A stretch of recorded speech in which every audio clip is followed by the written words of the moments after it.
Hey guys, tonight we step into a life that isn't glamorous, not heroic, and certainly not full of adventure. It's the life of a medieval court clerk, and spoiler alert, you probably won't survive this shift without at least 3 yawns. So, before you get comfortable, take a moment to like the video and subscribe, but only if you genuinely enjoy what I do here. And, if you're listening, I'd love for you to drop your location and local time in the comments. It's always oddly comforting to know we're all half asleep together, from different corners of the world. Now, dim the lights, maybe turn on a fan for that soft background hum, and let's ease into tonight's journey together. The first sound isn't birdsong or a cheerful rooster, but the heavy clang of a bell rattling the still dark air. You stir on a straw mattress that squeaks like it's sharing every complaint it has ever endured. The chamber is narrow, stone walls breathing out last night's chill. Your blanket is scratchy, more like a half-washed horse blanket than anything cozy. You rub your eyes, but the faint dust drifting in the slanted beam of light makes you sneeze instead. Good morning, clerk. Already behind schedule. You swing your feet down, toes brushing a floor that feels like winter never left. Monks, you think, must be immune to cold floors, or maybe they just have better socks. You, however, don't. Pulling on your tunic, still faintly damp from yesterday's rain, you shuffle upright. Somewhere outside, the bell is insisting that everyone within earshot should already be working. Historians still argue whether those dawn bells were rung strictly on schedule, or more at the whim of the sleepy sacristan tasked with yanking the rope. Either way, you're late. As you lace your shoes that might be described as mostly leather, occasionally whole, you hear footsteps in the corridor. A fellow clerk shuffles by, muttering about ink stains. You catch a glimpse of his parchment, already smudged before the day even starts. You wonder if future historians will confuse his doodles with secret codes. Stranger things have happened. After all, people once believed crocodile dung made a decent sunscreen. The air outside your door is a cocktail of stale ale, candle smoke, and the sour tang of cabbage stew lingering from last night. The corridor narrows toward the staircase, where drafts of colder air remind you that medieval buildings loved to make their occupants shiver. The candle stubs along the wall have dripped wax like lazy icicles, frozen mid-melt, a reminder that even illumination here comes with mess. You trudge down, every step echoing louder than necessary, as if the building itself wants to announce your tardiness. The courtyard outside is gray, the sky the exact color of watered-down ink. A rooster crows now, far too late to be useful, as if mocking your scramble to catch up. Somewhere, a scribe with tidier handwriting has already dipped his quill, and you know the judges will notice who wasn't at their desk when the first petition landed. And yet, even as you hurry, there's a calm rhythm to it all. The bell toll fades into the morning hum. Footsteps shuffle on worn stone. Parchment rustles in the distance. The day promises nothing dramatic. No battles, no coronations. Just words on pages, hands cramping, and endless records of grievances you'd never care to live through yourself. That, oddly enough, is the comfort. So, before you sink too deeply into the monotony, remember, if you're still awake, tap the like button and subscribe. It keeps this sleepy corner alive, and it means more late-night history rambles can keep you company. The chill of the courtyard lingers as you shuffle toward the scriptorium, the long room where your day will blur into ink blots and paper cuts. The wooden door groans open, as if the hinges themselves are protesting another round of record-keeping. Inside, a line of desks stretches beneath narrow windows, their glass panes cloudy, distorting the light like a half-hearted watercolor. You take your seat, the bench uneven, slanting ever so slightly, so that you must shift every few minutes to keep your back from seizing. Before you rests your daily companions, a goose feather quill with a tip that never seems quite sharp enough, an ink pot that drips unpredictably, and a stack of parchment that feels both precious and irritatingly stiff. You dip the quill in the ink, and instantly a blot forms, threatening to ruin the first line before it even begins. You sigh, because blotting is inevitable. The ink, made from oak gall and iron salts, is temperamental. A liquid drama queen that insists on drying too quickly when you want flow, or spreading like spilled wine when you need precision. This is, in fact, one of those widely acknowledged facts of medieval writing. Ink was as unreliable as the gossip it carried. Every clerk here has fingers permanently stained dark, the badges of their profession. Some even boast about their stains like their battle scars. The morning task is copying petitions. The first one comes from a farmer who claims his neighbor stole a pig. A pig again. You write down every phrase, every repetition, because the wording matters. One misplaced word could alter a judgment. Your hand moves slowly, the quill scratching like a tiny mouse across the parchment. The sound is oddly soothing if you let yourself focus, almost like the faint hiss of static on a late-night radio. You steady your wrist, though your fingers already ache from the tight grip. Across the table, another clerk sneezes directly onto his parchment. He tries to blot the mess, leaving a warped stain that vaguely resembles a map of France. He mutters something about divine punishment, though in truth it's probably just the dust. Quirky detail for the day. Some clerks once added random drawings in margins. Cats chasing mice, rude caricatures of bishops, or even doodles of knights jousting with snails. Historians still argue whether these were idle amusements, symbolic commentary, or simply the medieval version of office doodles during a long staff meeting. You glance at your page and wonder if you dare draw a snail in armor. Probably not today. The petitions pile higher, as if multiplying by themselves. Your inkpot threatens to topple when your elbow nudges it, leaving a dark crescent stain along the wood. You sigh again, this time louder, because you know your sleeves will find it later. That's the thing about medieval office life. Half of your day is spent trying to keep your clothes from turning permanently black and brown. If anyone ever invents a laundry miracle, you think, they'll deserve a saint's halo. One petition involves a boundary dispute. One villager swears his fence is right. The other insists it's crooked. And both believe the court must intervene. You carefully copy each accusation, resisting the urge to add a sarcastic footnote like, "Perhaps you should simply move the fence a few feet and get on with your lives." But you can't. The record must be neutral, word for word. If it seems boring now, it will seem doubly boring centuries later, when some graduate student squints at it under poor library lighting. That student, you imagine, might wonder why a clerk from the year 14-something couldn't spell turnip consistently. Little do they know, you were half asleep and the ink was running thin. The head clerk shuffles by, peering over shoulders, his expression eternally carved into disapproval.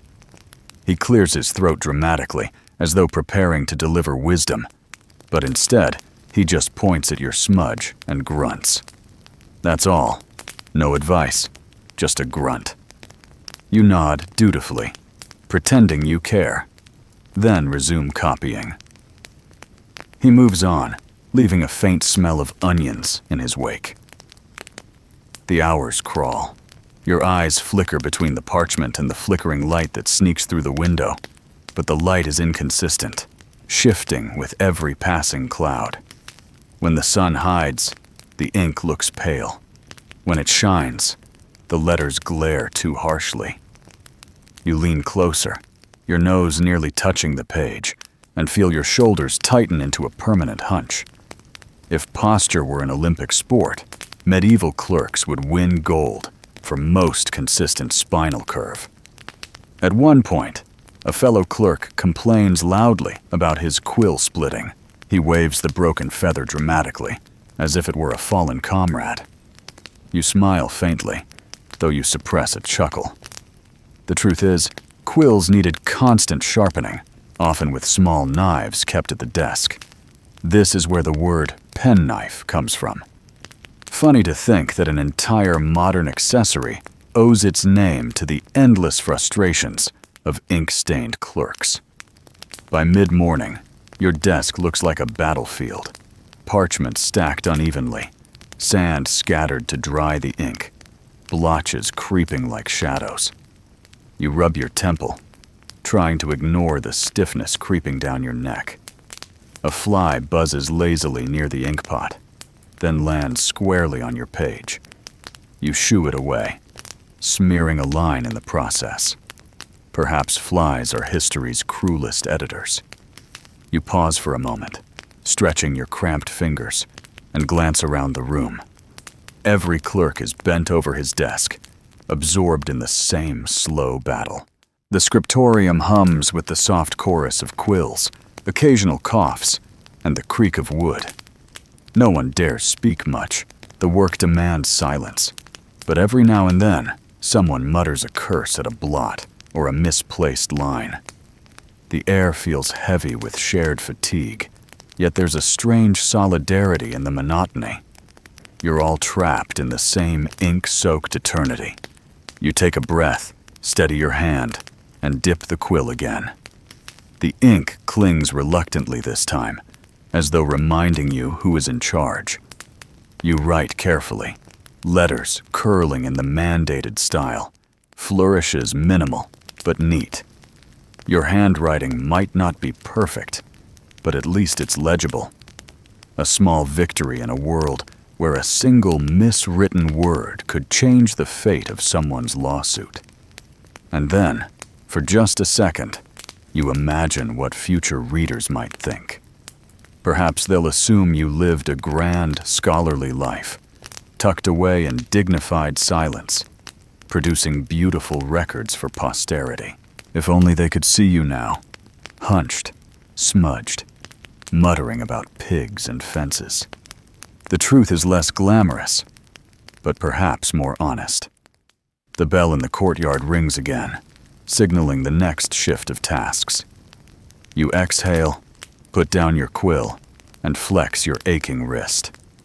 Outside, the sky is brightening, though your room feels darker than ever.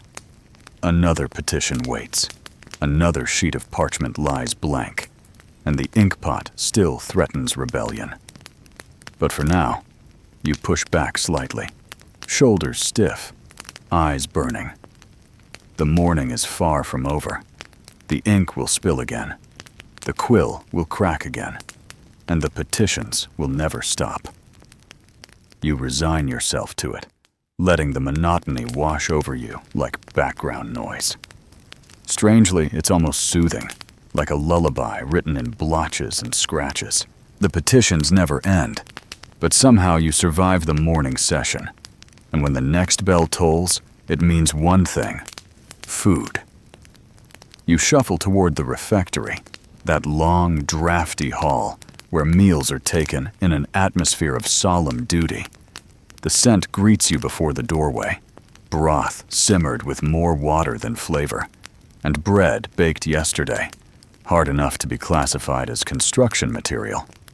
Still, it is sustenance, and you accept it the way a clerk accepts all things, without much choice. You sit at the bench, the wood polished smooth by generations of tired clerks sliding in and out. A bowl is set before you, steam rising faintly. The broth is grayish, dotted with a few floating herbs.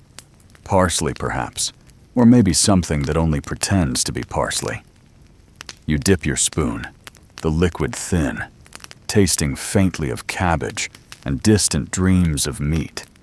You chew the crust of bread, dry enough that it requires an accompanying gulp of broth just to avoid disaster. It is a meal both modest and monotonous, though you suspect that's the point. To remind you that life in service to court is not about pleasure, but about endurance. You glance across the table. One clerk is chewing very slowly, as though prolonging the experience might transform it into a feast. Another sprinkles a pinch of salt from a pouch he guards like treasure. Salt, after all, was not cheap. A little extravagance here and there makes a bland bowl feel just a bit more royal. The monks sit at a separate table, robes brushing the floor, voices hushed in what might be prayer or gossip. You never can tell. Their bowls look suspiciously fuller, though you tell yourself that's just your imagination. Rumor says that some monasteries brewed ale strong enough to serve as liquid bread, and that monks consumed more calories from beer than from food. Historians still argue whether that was necessity, indulgence, or just clever record-keeping that classified beer as liquid nourishment. You sip your watered ale and doubt anyone will get tipsy on this particular batch. Beside you, someone whispers a joke about the bishop's new hat. Apparently, it is so tall, it nearly brushed the chandelier during last week's mass. You smile faintly, careful not to laugh too loudly. Mocking church officials is a risky sport. Still, the humor spreads along the table, and suddenly, spoons tap lightly against bowls in secret rhythm, like an impromptu drumbeat of rebellion. The warmth of food, however plain, settles into you. Your shoulders relax a little, and you feel the morning's ink blots fading into memory. Breadcrumbs stick to your sleeves, broth dribbles on the table, and you wipe your mouth with the back of your hand, because napkins here are just wishful thinking. Even the smallest pleasure, a warm bowl, a moment of chatter, the clink of spoons, feels amplified in this life of relentless monotony. A servant passes by with a tray of additional bread, but it's already been picked over by the nobles seated in the corner. Nobles always receive slightly better bread, as though their rank somehow demands fewer jaw injuries. You wonder if anyone has ever sued over bread quality. It would not surprise you. Courts hear stranger things. Your own bowl now empty, you sit quietly, tracing a fingertip along the grain of the wooden bench. The room hums with subdued conversation.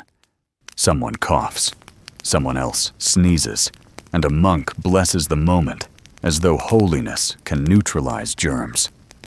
A fly buzzes lazily past your face, undeterred by the collective prayers. You wave it away, knowing it will return. When the bell strikes again, the meal ends as abruptly as it began. Bowls clatter, benches scrape, and the room empties in a shuffle of robes and boots. You stand, brushing crumbs from your tunic, and step back into the courtyard, where the light has shifted to a softer glow. The day moves forward whether you are ready or not. Back in the corridor, your stomach feels moderately satisfied, though your mind drifts toward what comes next. More petitions, more ink, and the faint hope of an unusual case that might break the monotony. Sometimes a noble dispute provides entertainment. Arguments over who insulted whom, or whether a goose counts as stolen property if it walked away on its own. History is full of absurd legal wrangling, and you know today could bring another. Your footsteps echo as you return to the scriptorium. The bench is still uneven, the quill still moody, and the ink still waiting to betray you.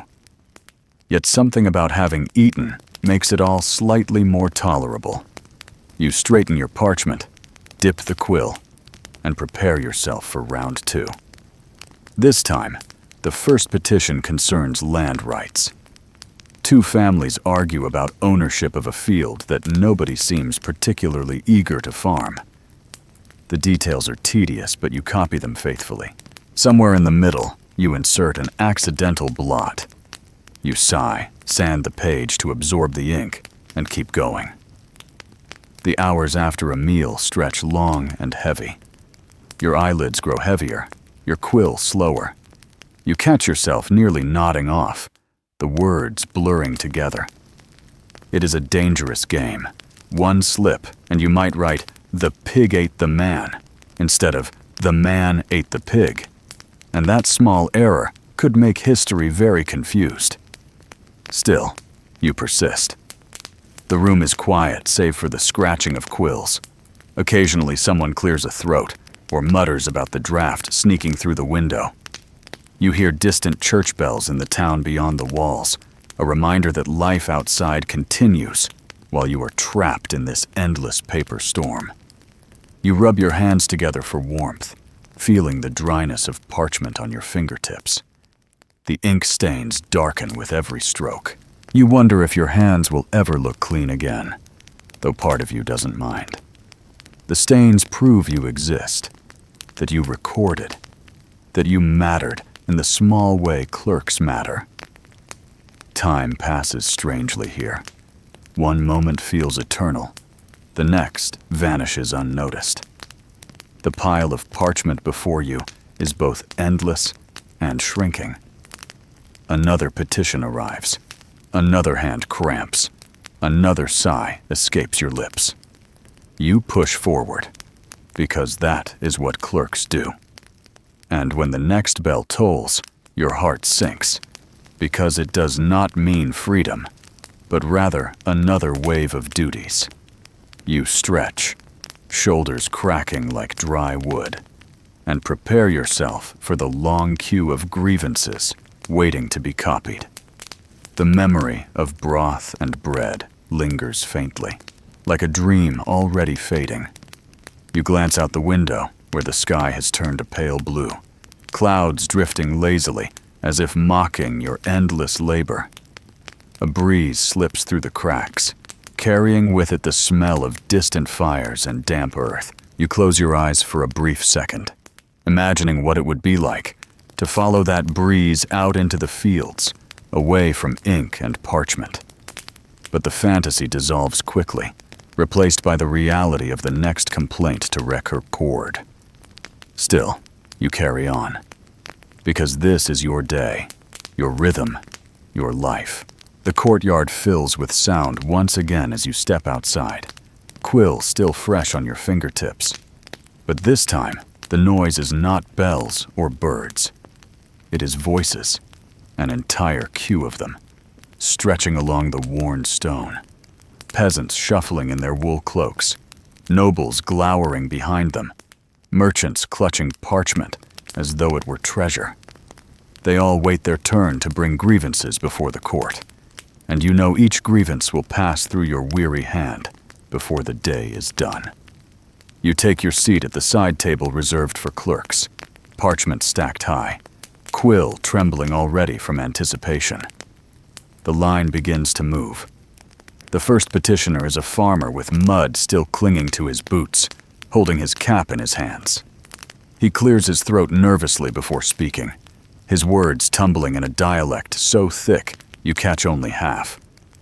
He claims his neighbor borrowed a cart and returned it with a broken wheel. You dutifully scratch down every syllable, translating as best you can into the formal Latin phrases expected in court records.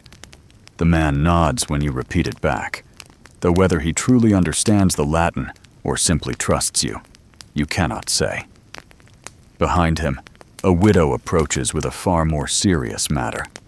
Her property boundaries have been encroached upon by a wealthier neighbor. You copy her plea carefully, aware that land disputes are among the most common and the most tedious. Historians still argue whether peasants exaggerated their grievances to gain sympathy, or whether clerks occasionally simplified petitions to save ink. The truth likely lies somewhere between, though no clerk will ever confess to trimming a long complaint into something shorter and easier to write. As the line inches forward, the air grows heavy. Boots scuff against stone, Children fidget at their mothers' skirts, and merchants whisper nervously about the fairness of the judges. You record each detail, each sigh, each complaint. A weaver accuses a shepherd of stealing wool. A miller claims his neighbor diverted water from the stream. A brewer insists that his barrels were sabotaged. You note them all, aware that your role is not to judge, but to record. Still, your mind cannot help but form quiet opinions. Perhaps the brewer simply left his barrels in the sun too long.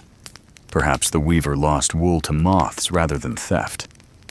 Occasionally, a noble steps forward, their complaints delivered in polished French or careful Latin. Their petitions often involve larger sums, bigger lands, or insults that wounded their pride more than their pocket. You record these too, though you notice the way peasants shift uneasily whenever nobility cuts the line. Hierarchy is visible, even in the queue itself. One particular petition catches your attention. A merchant claims his goods were cursed after passing through the marketplace. He insists that a rival muttered strange words over his barrels of fish, causing them to rot prematurely. You stifle a yawn as you write it down, though inwardly you marvel at the imagination of people seeking redress. Quirky complaints like these are not rare, and in fact, marginal notes from other courts have recorded equally outlandish claims, including one man who swore his neighbor's rooster crowed curses at him each morning. Historians still debate whether such petitions were serious beliefs or strategic exaggerations designed to capture a judge's sympathy. Your hand cramps as the line continues, the quill scratching more slowly, the ink threatening to dry in clumps. You pause to flex your fingers, staring at the faint grooves the quill has left on your skin. The noise of the queue swells and fades like the tide. Murmurs, coughs, occasional shouts when tempers flare. A bailiff barks for silence, his voice echoing against stone. For a moment the crowd hushes, but soon the noise creeps back, unstoppable. Midway through, a child pushes forward, clutching a slip of parchment larger than his face. His father prompts him from behind. In a trembling voice, the boy declares that a goat has been stolen. The courtroom chuckles softly, but you write it all the same, quill steady despite your amusement. After all, goats matter deeply when they provide milk and meat. You write capra in neat strokes, though you cannot resist the fleeting thought that this particular goat may have simply wandered off on its own, perhaps in search of tastier grass. As the queue shrinks, you notice the subtle transformation of the room. The air smells heavier now, a blend of wool, sweat, damp cloaks, and nervous anticipation. Your shoulders ache from hunching, your eyes blur from straining to catch each phrase through accents thick as mud. You pause once to sip weak ale, the liquid flat but enough to wet your throat. Then back to work. The final petitions trickle through. One noble complains that his servant has been poached by a rival household. Another peasant insists that his chickens were hexed. A widow requests leniency for unpaid rent after illness struck her family. You write them all, each line another drop in the vast ocean of recorded grievances. When the last petitioner bows and shuffles away, the room exhales. The crowd disperses into the courtyard, leaving behind scraps of parchment, smudges of mud, and the faint echo of their hopes pinned on paper. You stack your sheets carefully, blowing gently on the ink to help it dry, then place them in the wooden chest reserved for today's cases. The lid creaks shut, heavy with the weight of collective complaints. You lean back, stretching your spine until it pops, the relief brief but real. Around you, other clerks do the same, each one wearing the same expression. Weary resignation, mixed with the satisfaction of surviving yet another round. A fellow clerk nudges you, showing a smudge shaped suspiciously like a duck on his parchment. You both chuckle quietly, the only rebellion you dare against the monotony. And then the bell tolls again, echoing through the stone corridors, reminding you that there is still more to come. The petitions may be finished, but the records must be organized, the law codes consulted, and the afternoon session prepared. You gather your ink-stained tools, quill tucked behind your ear, parchment stacked in your arms, and rise once more. The queue has ended, but the day certainly has not. The court remains restless, the disputes endless, and your role within it as steady as the scratches of your quill. With one last glance at the empty space where peasants stood, you turn toward the next duty waiting. The petitions are finished for now, but your quill barely rests before another duty calls. The magistrates summon you to the library chamber, a room not filled with comfortable shelves and neat rows, but with dusty piles of parchment, codices bound in leather, and scrolls that smell faintly of mildew. This is where law meets dust, where every precedent must be located before a judgment can be written. You sigh as you step in, because you know what waits. Hours of parsing through Latin law codes dense enough to choke a mule. You run your fingers along the spines of several tomes, their titles scratched in faded ink. Corpus Juris Civilis, Decretum Gratiani, and a few local compilations of customary law. The weight of them is physical, heavy as stone. You tug one from the pile, the leather cover rough beneath your hands, and set it on the desk with a thump that raises dust. You cough softly, waving the particles away, but they cling to your tunic, proof of your labor. The magistrate asks for precedents related to land encroachment disputes. Of course he does. Land cases are endless, and each one demands careful citation. You flip the pages, squinting at cramped script written decades earlier by some other clerk who, you suspect, also muttered curses at the margins. You trace the words with your fingertip, searching for phrases about boundaries, hedges, fences, and streams. Eventually you find one, a ruling from years ago that declared a boundary stone shall not be moved by any hand save God's. Poetic, perhaps, but not particularly helpful in a practical sense. Still, you copy it onto your parchment, quill scratching dutifully. At the next desk, another clerk is muttering to himself, trying to translate an obscure ruling from canon law about marriages between cousins. His frustration is obvious, and you hear him whisper that no one ever marries without causing trouble. You suppress a smile, returning to your own task. This is the rhythm. Dust, ink, mutters, the occasional shared sigh. One curious text catches your eye, a local codex filled with marginal notes in bright red ink. The handwriting is lively, almost playful, with occasional doodles of animals. On one page, a rabbit chases a dog, an inversion of the usual order. It makes you pause. Was this clerk mocking the seriousness of the law?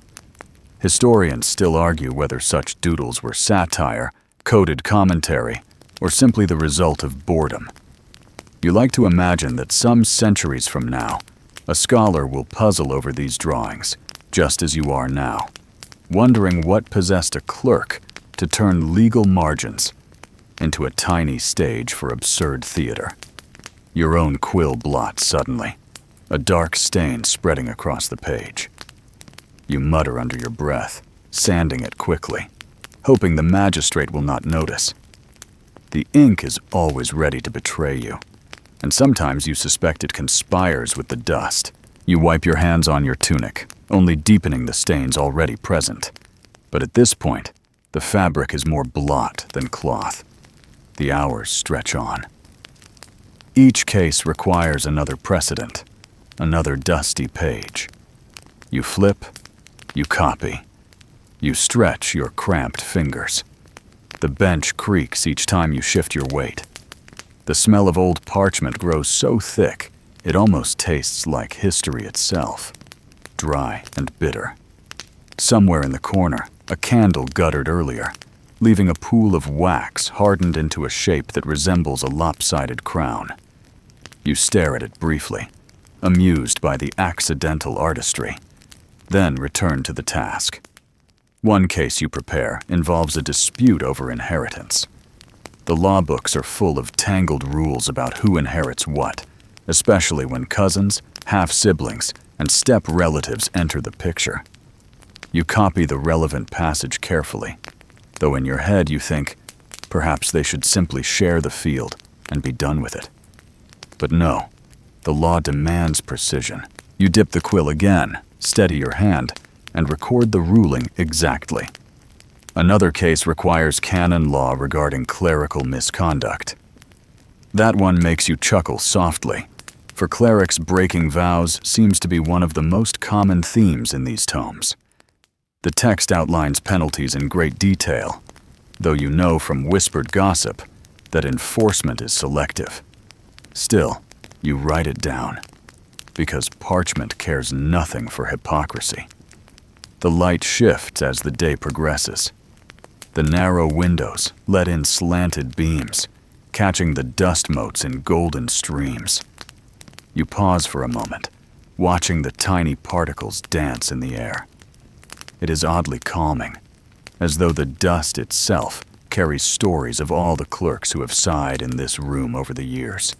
You imagine their voices still linger, caught in the walls. Then the magistrate approaches, inspecting your notes. He nods curtly, satisfied, and orders you to prepare the references for the afternoon hearing. You bow slightly, relief washing over you. At least your efforts are acknowledged, even if only with a grunt. You gather the parchment, stack it neatly, and tie it with twine. The stack is heavy, but the weight is familiar. You carry it to the chest reserved for the judges, placing it carefully atop other bundles. Your hands are smudged, your back stiff, but the work is done. For now. A fellow clerk leans toward you, whispering about how he once found a note in a codex describing the existence of law stones that glowed when moved unjustly. You raise an eyebrow, skeptical. Still, stranger beliefs have been recorded. Quirky tidbits like this remind you how folklore often blends with legal precedent, blurring the lines between law, custom, and superstition. You file the story away in your mind, half amused, half intrigued. When the bell rings again, signaling the transition to the next session, you exhale deeply.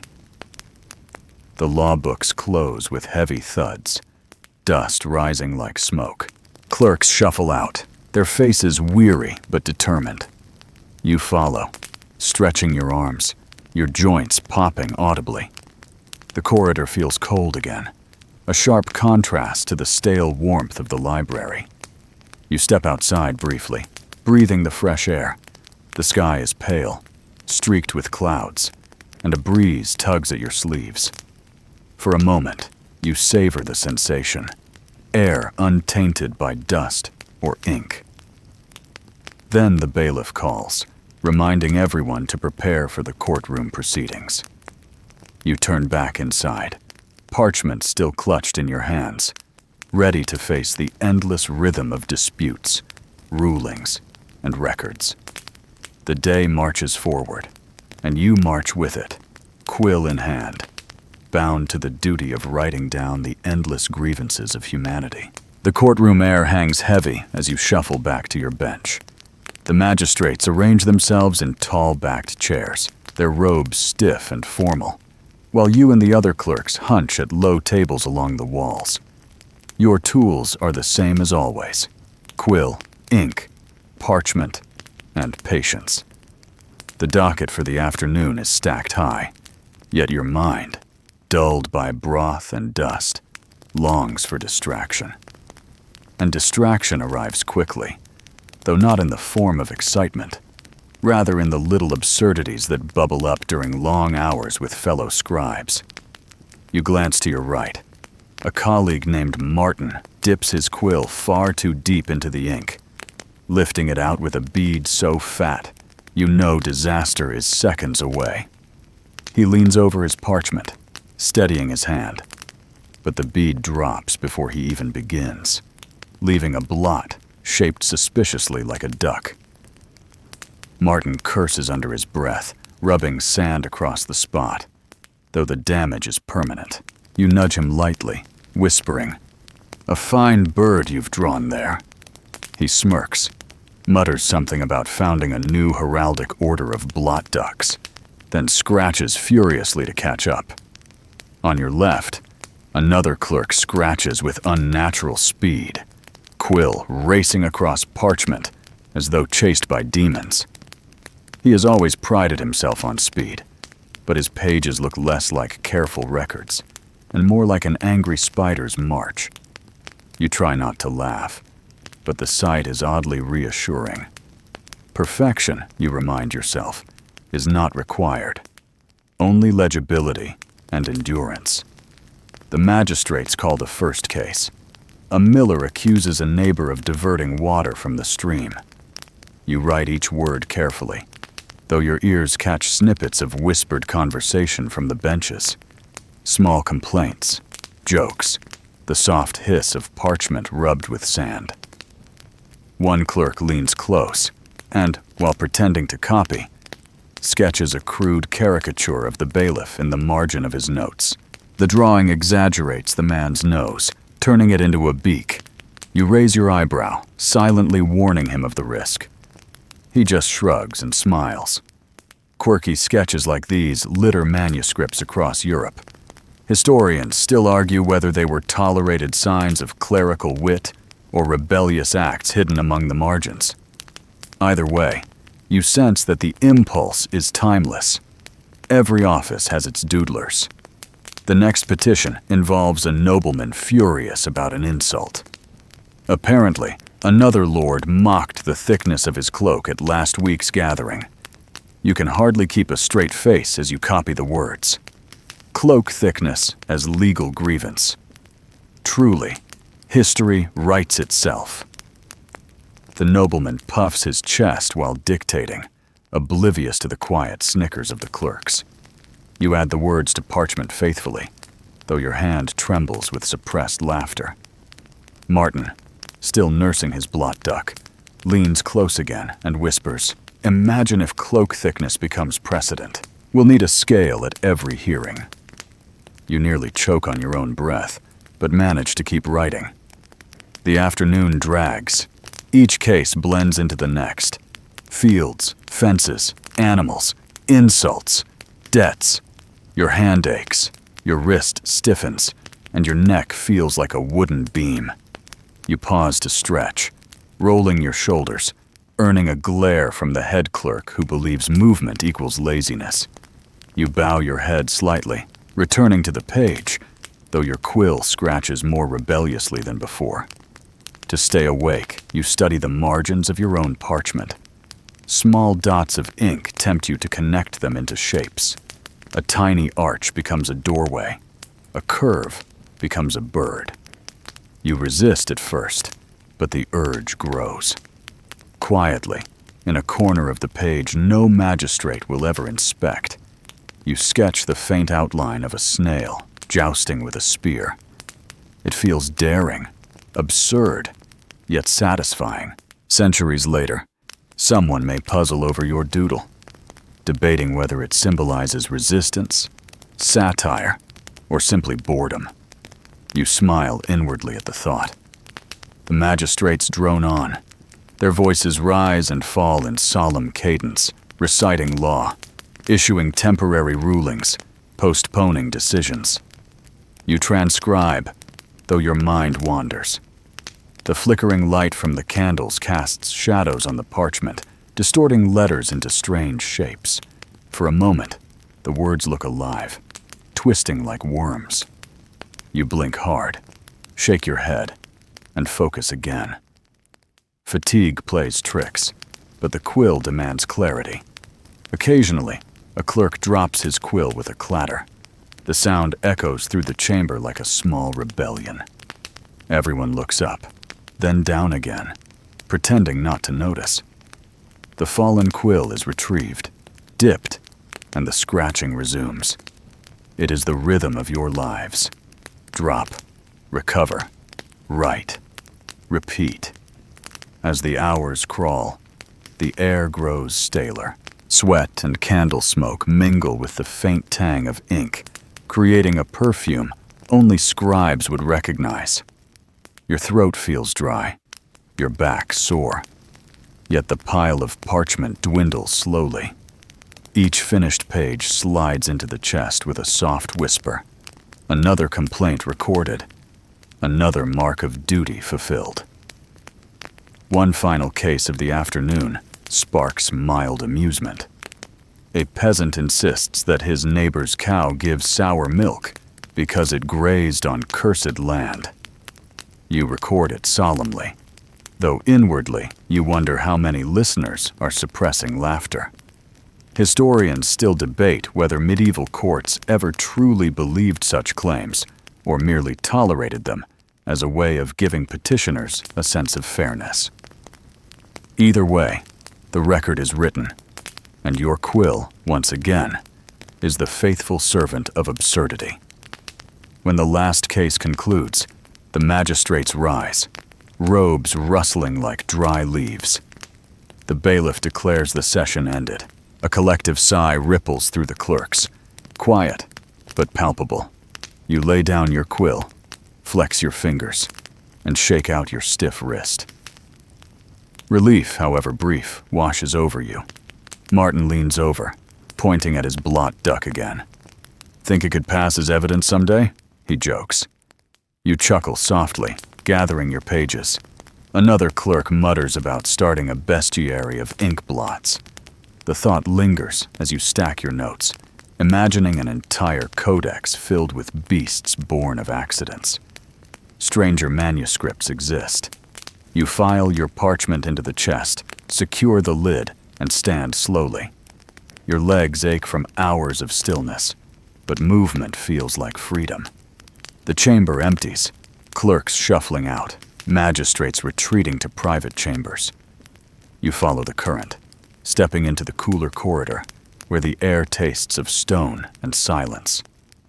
Outside, the sky has shifted, sunlight slanting low. The day wanes, yet duties remain. You rub your ink-stained hands together, half amused, half resigned. The work is endless, but so is the companionship of those who share the ink.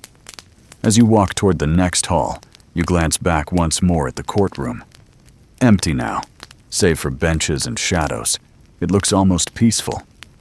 Tomorrow, it will fill again with grievances, voices, and quills. But for tonight, it rests. And so do you, briefly, before the cycle resumes. The courtroom fades into silence as you step into the adjoining chamber, where the royal seal rests, waiting to be pressed onto parchment like the stamp of divine authority. The seal itself sits in a polished wooden case, carved with ornate designs that only a craftsman with infinite patience could have achieved.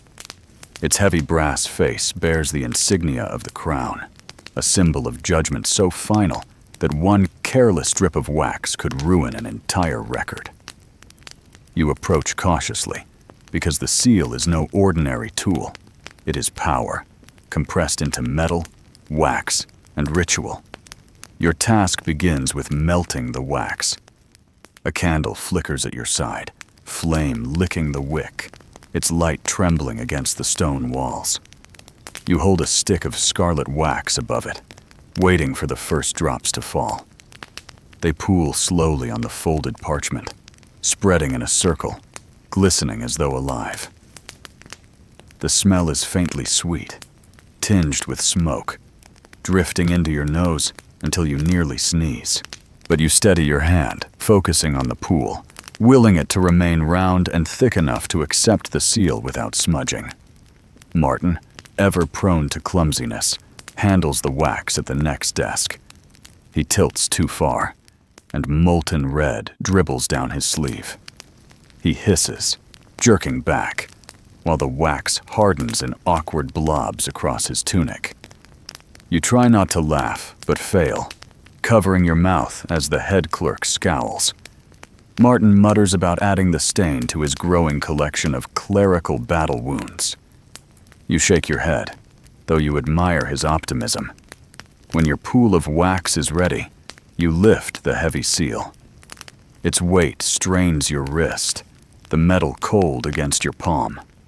You lower it carefully, pressing firmly but not too long. The wax hisses faintly beneath the pressure, then stills. When you lift the seal, the insignia gleams.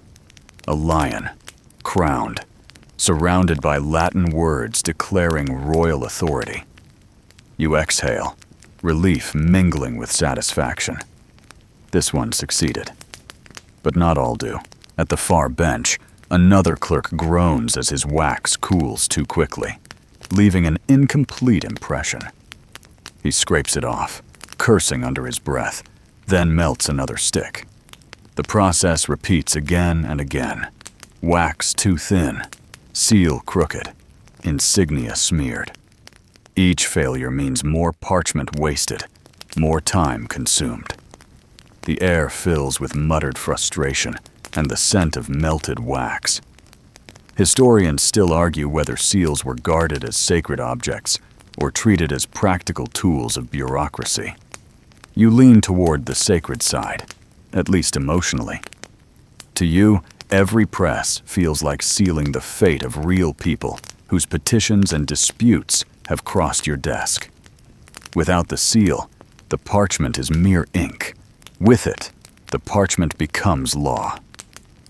That transformation carries a weight you cannot ignore. And yet, even with all this gravitas, the process is ripe for comedy. Once, last winter, a mouse scurried across the chamber just as a clerk pressed the seal, causing him to drop it squarely into his lap. His yelp echoed through the hall, and though he recovered both seal and dignity eventually, the story lives on, retold whenever wax mishaps arise.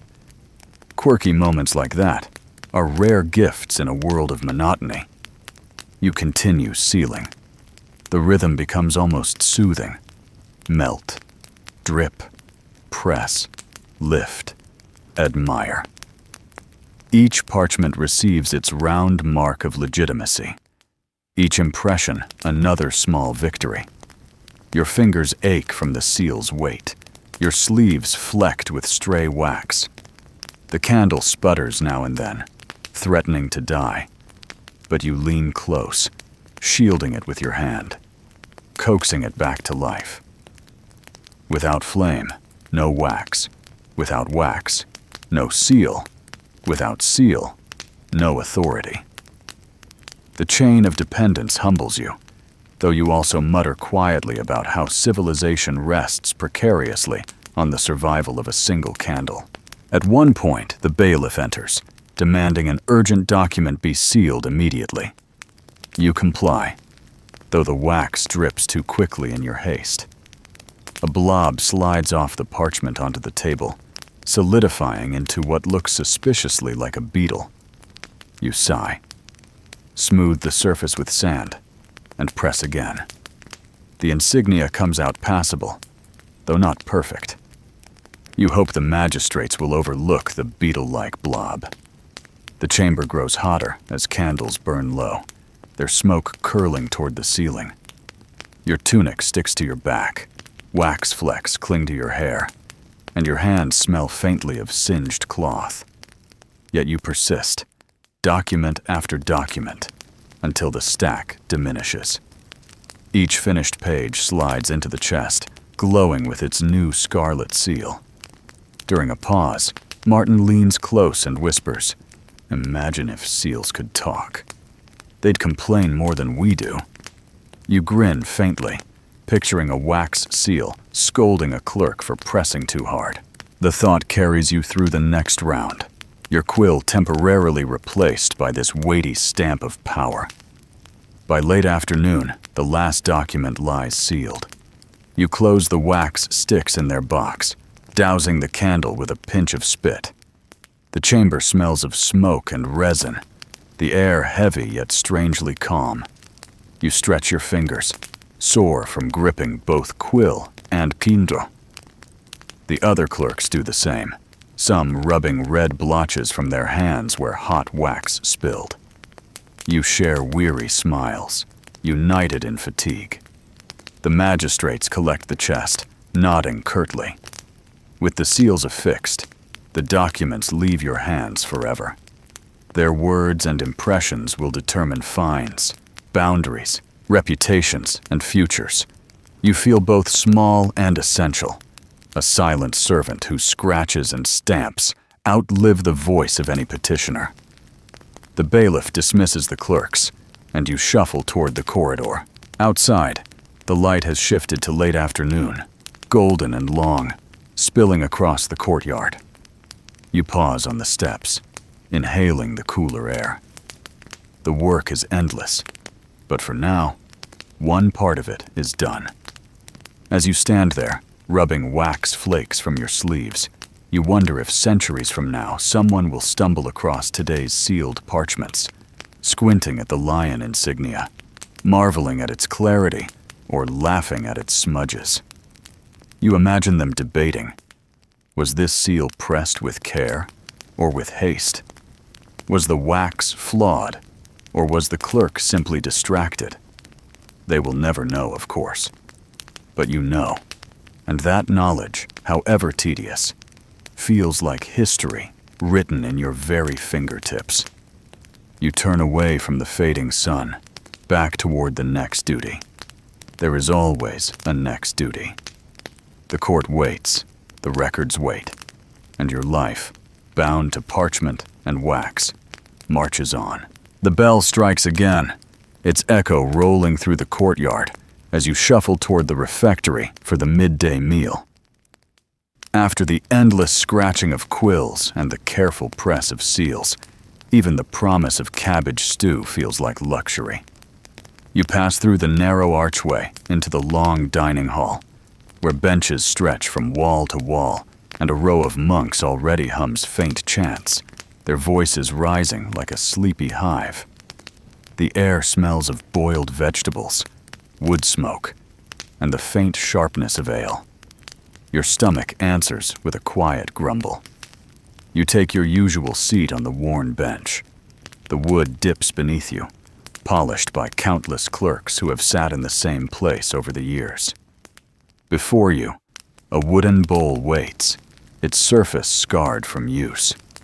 Soon, a servant ladles stew into it, a watery mixture with strands of cabbage, a hint of onion, and, if you are lucky, a floating sliver of pork fat. Steam curls upward, carrying the scent of earth and hearth together. Beside the bowl lies a hunk of bread, dark and dense, baked from rye,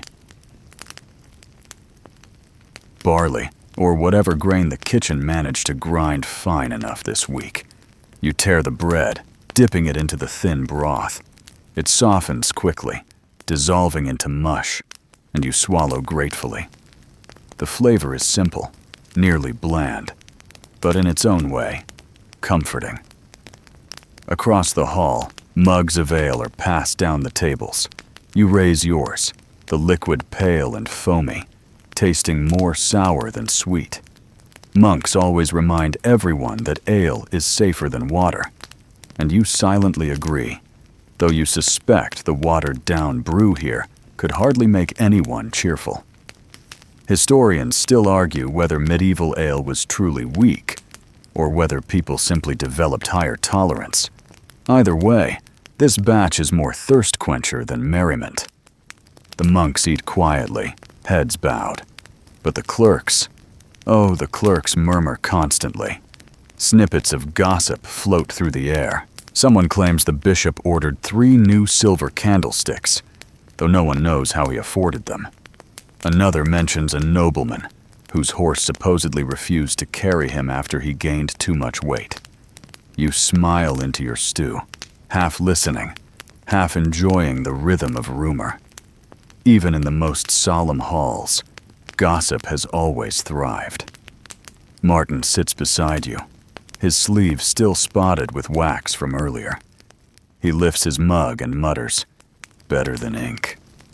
You chuckle, nodding. He then leans closer to share a whisper about how one monk was spotted sleeping during matins. You pretend shock, though you know monks nap as much as clerks do, only in different corners. You eat slowly, savoring each bite, not for taste, but for its warmth. The stew slides down, filling the emptiness left by hours of labor. You chew the bread carefully, jaw straining against its toughness. Someone down the bench jokes that one day the bread will chip a tooth, and another replies that the court would likely demand parchment proof before offering sympathy. Laughter ripples quietly through the table, quickly stifled when a stern monk glances over. Quirky traditions surface during meals. Some clerks carve tiny shapes into their bread crusts, arranging them like miniature fortresses before consuming them. Others scratch invisible words on the table with their spoons, as though rehearsing petitions even while eating. You notice one clerk carefully aligning cabbage leaves along the rim of his bowl, creating a crown. When questioned, he insists it is a personal blessing ritual. Perhaps so, or perhaps just another way to endure monotony. As you sip your ale, the hall hums with sound. Spoons clinking, benches creaking, voices overlapping in layers. The high windows let in beams of light, dust floating lazily in their paths. The air feels both heavy and calm, a shared pause in the relentless rhythm of the court. Halfway through the meal, a servant enters carrying a tray of small pies.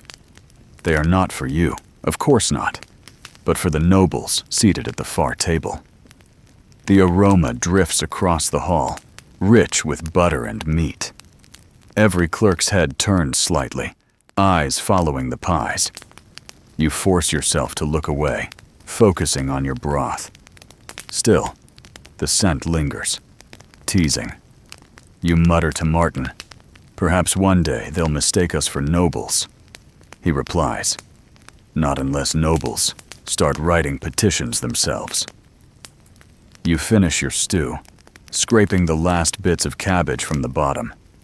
The bread, softened now, disappears in a few soggy bites. Your mug empties with a final gulp. Hunger is quieted, though not fully satisfied. But satisfaction is not the goal here. Sufficiency is. You lean back slightly, letting the warmth settle in your chest. The monks begin a closing chant, low and droning. It resonates against the walls, vibrating faintly through the benches. Some clerks bow their heads, others stare into space, minds drifting already toward the afternoon's work. You close your eyes briefly, letting the sound wash over you. The monotony has its own soothing power, like waves against a shore. When the chant ends, the bell strikes once more. The hall stirs, benches scraping, bowls clattering. Everyone rises, some stretching stiffly, others adjusting cloaks. You join them, brushing crumbs from your tunic, and shuffle toward the exit. The air outside feels cooler, fresher, as though the courtyard itself exhales relief after the stew's heavy steam. You walk slowly, savoring the brief respite. The sun tilts lower, shadows stretching across the stones. Birds flit along the rooftops, chirping loudly as though mocking your return to parchment. You sigh, shoulders slumping. Yet you also accept it. This is the rhythm. This is the life. Stew. Nankwetgwo. Petition. As you near the scriptorium again, Martin nudges you. "Did you see the monk's hat wobble during the chant?" he asks, grinning. You laugh softly, picturing it bobbing like a bell. Humor, however small, keeps the ink bearable. You thank him for the image, then push open the door. The scent of ink greets you instantly. The long benches stretch ahead, parchment piled once again, quills poised like soldiers awaiting orders. You sigh, settling onto your seat. The midday meal lingers faintly on your tongue, but soon it will be drowned by the taste of ink, dust, and fatigue. Still, for one brief hour, you sat with broth, bread, and murmurs, sharing warmth in a hall filled with monks and murmured jokes. It may not be luxury, but it is enough to carry you back to the endless records waiting to be written. Back at the scriptorium, the room rearranges itself into the solemn stage of courtroom drama, or at least what passes for drama in a medieval court. You sit once more at your bench, quill in hand, as the magistrates take their seats in tall chairs like carved thrones. The bailiff's voice booms, summoning the first case. You brace yourself, because while the term drama suggests excitement, here it usually means a dispute about fences, debts, or livestock, with the emotional intensity of drying paint. Still, every word must be recorded with care, no matter how trivial it sounds. The first petitioner is a man with a red face and calloused hands. He insists his neighbor owes him 6 hens, borrowed for breeding and never returned. You suppress a smile as you write the words, noting every detail, every repetition of 6 hens, 6 hens, 6 hens. The magistrate nods gravely, as if the very stability of the realm rests on these birds. You, meanwhile, can't help thinking of roasted chicken, and wonder if the missing hens became dinner long before today. Next comes a merchant with a more serious complaint, a debt unpaid. He produces a parchment showing a loan, signed and witnessed. You copy his words into the record, quill scratching steadily. The magistrates debate the document's authenticity, murmuring in Latin phrases. Historians still argue whether medieval courts truly relied on written contracts as firmly as modern systems, or whether oral testimony still carried more weight. Watching the exchange, you suspect both were tangled together, and it is your hand that secures whichever words will outlast the noise. The third case nearly breaks your composure. A shepherd accuses a neighbor of accusing his sheep of theft. Yes, theft. Apparently, the animal had wandered into the neighbor's yard, nibbling grain from a sack. The neighbor demanded compensation, calling the sheep a thief. Then you dutifully write the accusation, though you pause briefly, because sheep accused of theft feels absurd even by court standards. Quirky tidbits like this appear often in medieval records, and centuries later, scholars will debate whether these claims were exaggerations or literal legal complaints. You lean toward literal, because humans have always enjoyed blaming animals for their troubles. The hours stretch on. Each petitioner steps forward, bows, speaks, and steps back. You copy their words, careful not to let your mind wander. But wander it does. As the miller complains about flour stolen in the night, you picture a clandestine gang of nocturnal bakers sneaking through town. As a noble grumbles about a servant's insolence, you imagine the servant muttering witty insults under his breath, out of earshot. You know the truth is less entertaining, but imagination helps pass the time. The magistrates deliver judgment sparingly, often postponing decisions. More parchment piles up on your desk, more ink stains your sleeves. The room grows warm with candle smoke and the collective breath of so many bodies. You roll your shoulders, flex your fingers, and dip the quill again. The rhythm of scratches becomes hypnotic, like rain tapping on a roof. Martin, seated nearby, leans close and whispers, "If one more pig turns up in these cases, I'm founding a farm just to keep track." You smirk, almost blotting your parchment. Humor is dangerous here, yet necessary. Without it, the endless complaints would bury you in monotony. A brief moment of tension breaks the lull. A nobleman storms forward, his cloak sweeping dramatically. He slams his fist against the bench, declaring that a rival insulted his honor by comparing his beard to a broom. The magistrates frown seriously, as if weighing the gravity of broom beard insults. You carefully write the words, suppressing laughter until your shoulders ache. History will record this as a solemn petition, though you know it is little more than vanity given official form. The noble's rival steps forward, denying the insult. He claims he merely remarked on the neatness of the beard. The court murmurs, debate swells, and you write frantically to capture the exchanges. In truth, the drama of this case is far greater than 6 hens or stolen flour, yet it is no less absurd. Still, parchment does not discriminate. Ink captures broom insults as seriously as contracts. As the afternoon continues, fatigue presses heavy. Your eyes blur, letters swim, and you nearly dip your quill into the ale mug instead of the ink pot. You catch yourself just in time, whispering thanks that no one saw. Though you wonder, perhaps parchment written in ale would carry a sweeter scent. A pause finally arrives when the magistrates call for a short recess. The clerks stretch, benches creaking, bodies stiff from stillness. You stand, rolling your shoulders, shaking out your cramped hand. A fly buzzes past, landing squarely on the judge's abandoned parchment. You watch it crawl across the lines, smearing nothing, then take off again. Perhaps even flies respect the ink more than humans do. When the session resumes, the cases grow smaller, almost trivial. A boy insists his friend cheated him in a game of dice. A woman claims her neighbor's dog barked too loudly at night.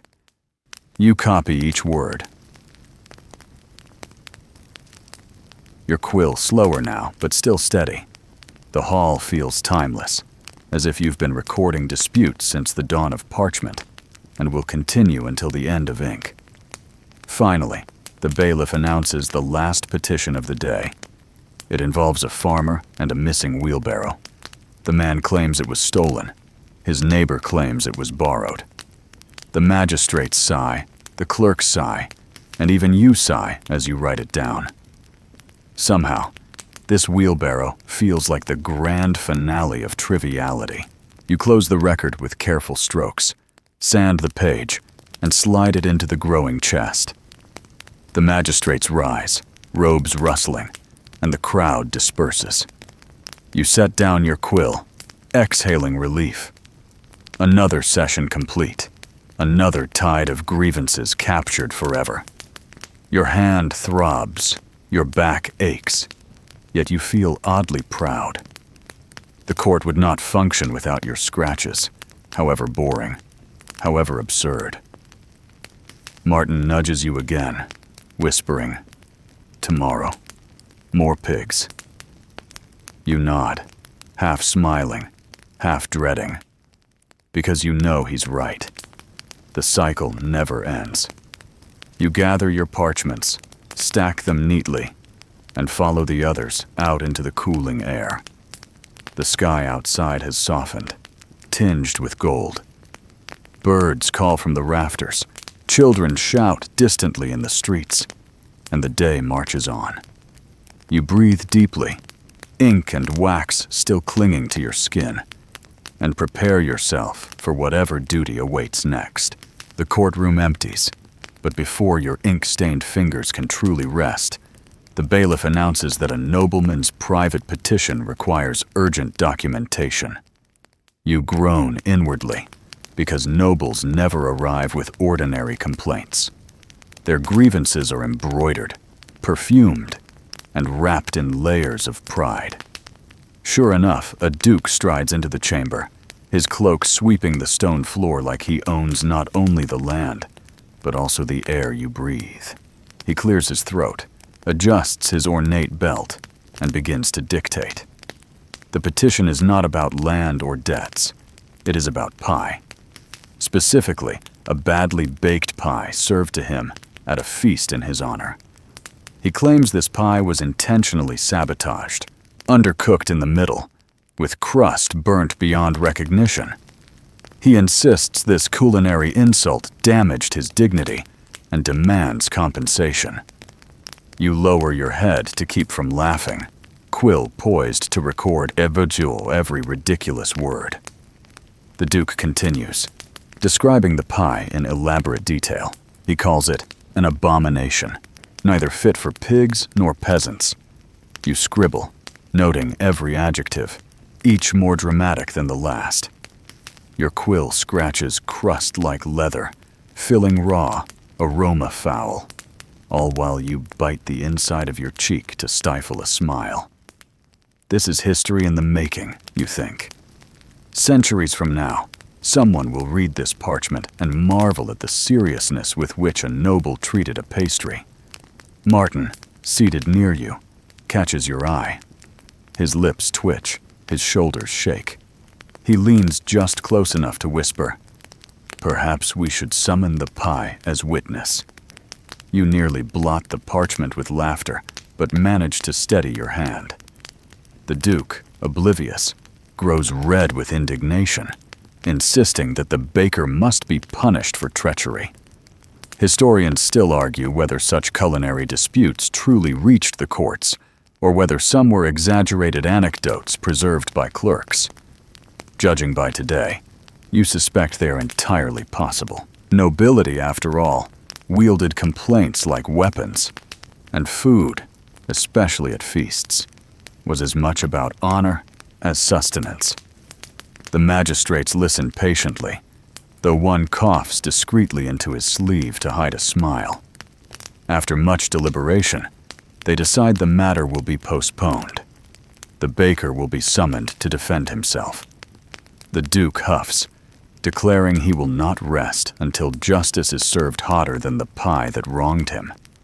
You record his words, sealing them forever in ink. When the Duke departs, the chamber exhales relief. Clerks exchange glances, half amused, half exhausted. Martin leans towards you again. Do you think the baker will argue that the pie was experimental cuisine? You chuckle softly, imagining a medieval defense of culinary innovation. Perhaps too modern, but amusing nonetheless. The session continues with more noble complaints, though none as absurd as the pie incident. A baron demands restitution for a horse saddle chewed by rats. A lady insists her neighbor's rooster crowed at indecent hours, disturbing her sleep. You copy them all, quill moving dutifully, though your mind drifts back to the image of a pie standing trial, crust scorched, filling uncooked, sworn to honesty before God. As the afternoon deepens, fatigue settles heavier. Candlelight flickers, shadows lengthen across the benches. The smell of smoke mingles with the sour tang of sweat and ink. Your wrist throbs from the constant grip of the quill.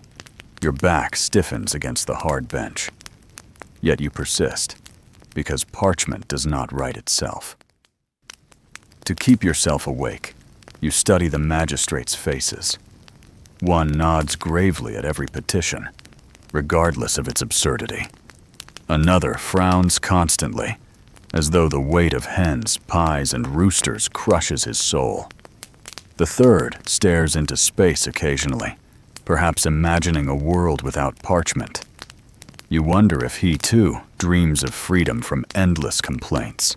The clerks, meanwhile, invent small games. One counts how many times the word insult appears. Another secretly wagers how many livestock will be mentioned before the day ends.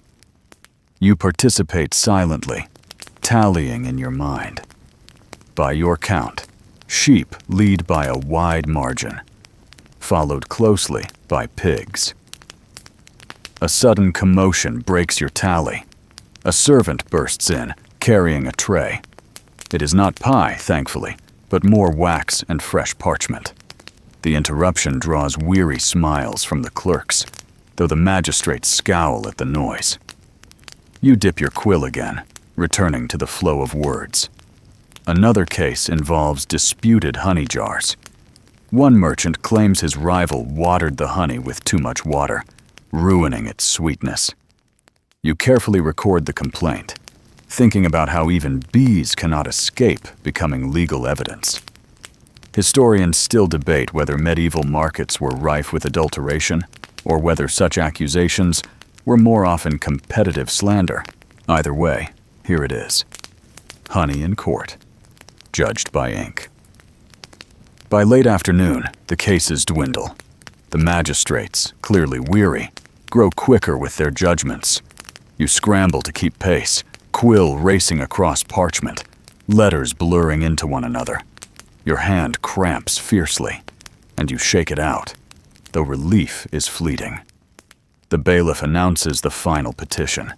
A squire claiming his master unjustly blamed him for losing a falcon during a hunt.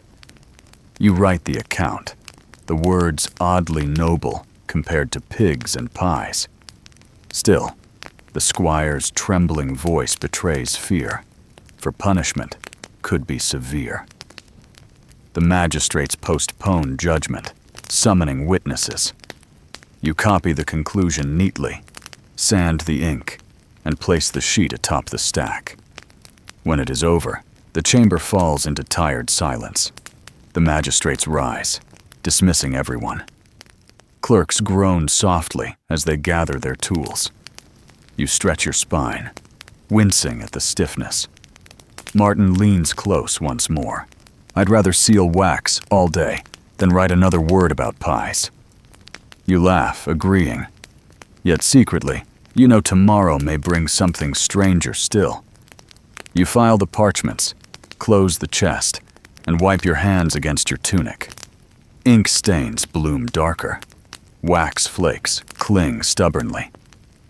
Outside, the air cools as the sun dips lower, painting the courtyard in long shadows. You breathe deeply, savoring the moment of freedom. The noble's pie grievance will linger in your mind. Perhaps it will become a story passed among clerks, retold during meals, embroidered until it becomes legend. Perhaps centuries from now, someone will find your record and marvel that a duke once demanded justice for a burnt crust. You smile faintly, imagining it. History, you realize, is often made from the ridiculous as much as the grand. With that thought, you step into the evening air, shoulders heavy, but spirit oddly lightened. Another day's absurdities are sealed in ink, waiting for future eyes. And tomorrow? Doubt new ones will come. Evening arrives, though the word evening here means little respite. You are summoned once again to the scriptorium, this time for the quiet, meticulous labor of illuminating manuscripts. Not every clerk is chosen for this task. Some lack the patience or the steadiness of hand. You, unfortunately, or perhaps fortunately, depending on perspective, are one of the chosen. The pile of blank margins and half-finished documents awaits, and your eyes already ache at the thought of squinting in dim light until wax stubs burn themselves out. The tools are slightly different. Alongside the goose quill lies a smaller one, trimmed fine for delicate strokes. A palette holds pigments: ochre, verdigris, red made from crushed insects, blue from rare lapis. They are beautiful, though temperamental, easily smeared or dulled by moisture. You stir one with a brush, watching the color swirl like liquid jewel. In another bowl rests gold leaf, thin as breath, shimmering even in the weak candlelight. Handling it requires steadiness, for the slightest draft could send it flying like a gilded moth. You begin with flourishes on capital letters. A great eye stretches down the margin, curling into vines. You trace the shape carefully, hand steady despite the dimness. The ink flows smoothly at first, then falters, spreading slightly. You mutter under your breath, dabbing sand to halt the blot. The correction leaves a faint texture, but you press on. Medieval illuminators always battled such imperfections, and some scholars still argue whether blots were mistakes or intentional designs disguised as accidents. You lean toward mistake, because you make plenty. Across from you, Martin experiments with a dragon motif. His beast looks more like a lizard with indigestion, but he insists it is fearsome. You grin, whispering, "Perhaps a saint should slay it."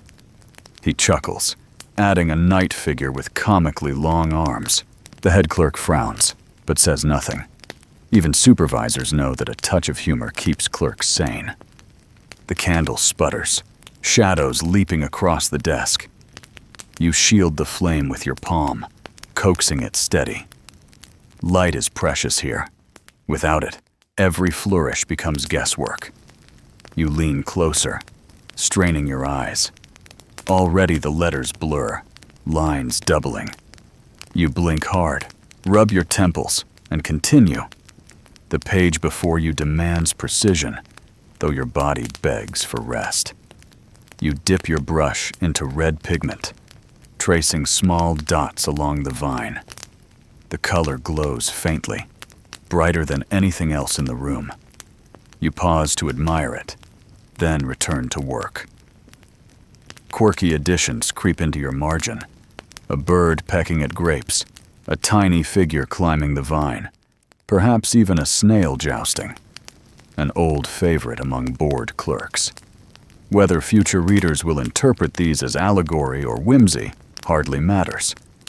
They are your quiet rebellion against monotony. Historians still argue whether illuminated margins carried coded meanings or were merely decoration. Some suggest snails symbolized persistence. Others think they mocked nobility. You suspect the truth is simpler. Clerks, tired and cramped, found joy in absurdity. Whatever the reason, you sketch your snail with care, smiling faintly. The work is slow. Each line of text receives its border, each capital its flourish.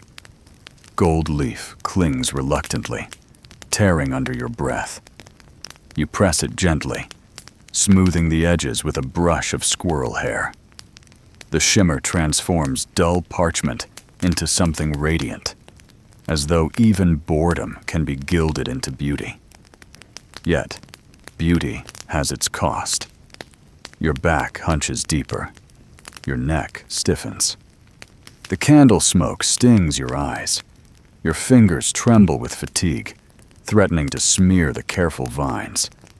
You pause often, flexing your hand, staring into the flickering shadows.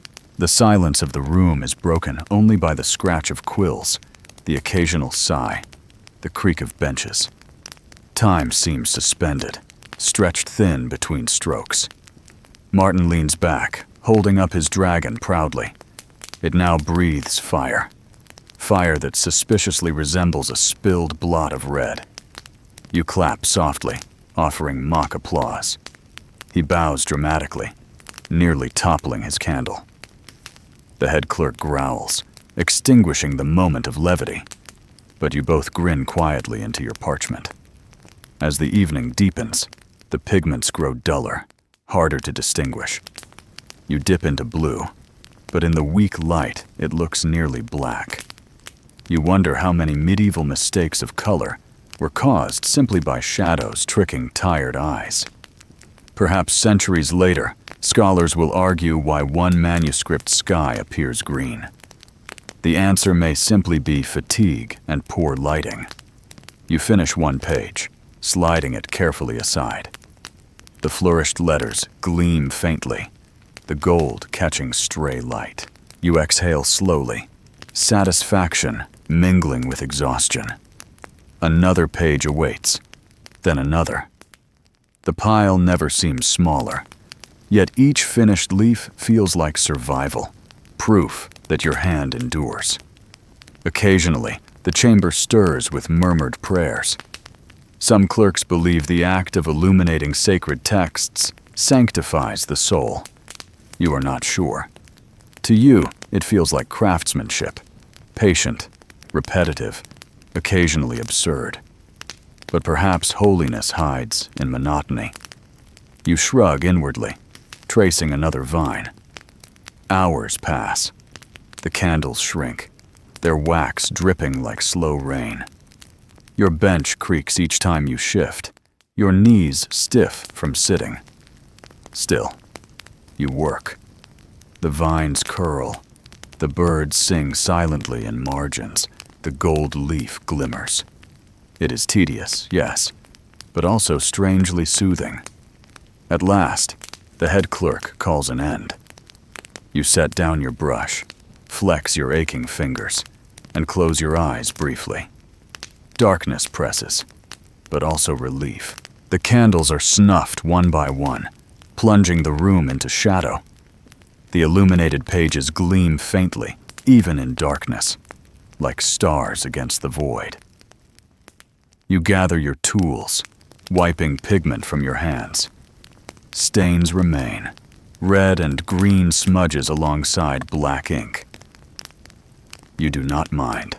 They are marks of survival, proof of hours endured. As you step outside, the air cools your skin.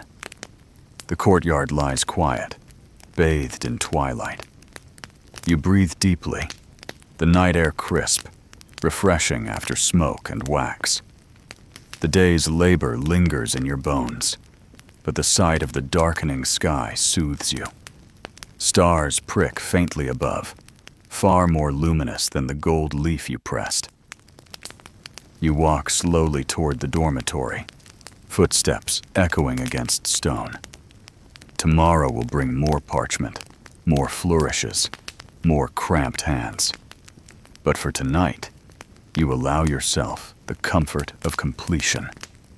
A page finished, a candle burned, a snail immortalized in margin. History, you realize, is not only written in grand decrees, but also in tired flourishes drawn by weary clerks. And tonight, one of those flourishes is the night deepens, but the court's demands do not rest. After illumination, you are summoned once more, this time to assist with the endless arithmetic of rents, fines, and taxes. The chamber is colder than the scriptorium, its stone walls unsoftened by tapestries. Torches hiss in iron brackets, their flames sputtering with each draft. Long tables stretch before you, covered in stacks of parchment, tally sticks, wax tablets, and a scattering of abasi.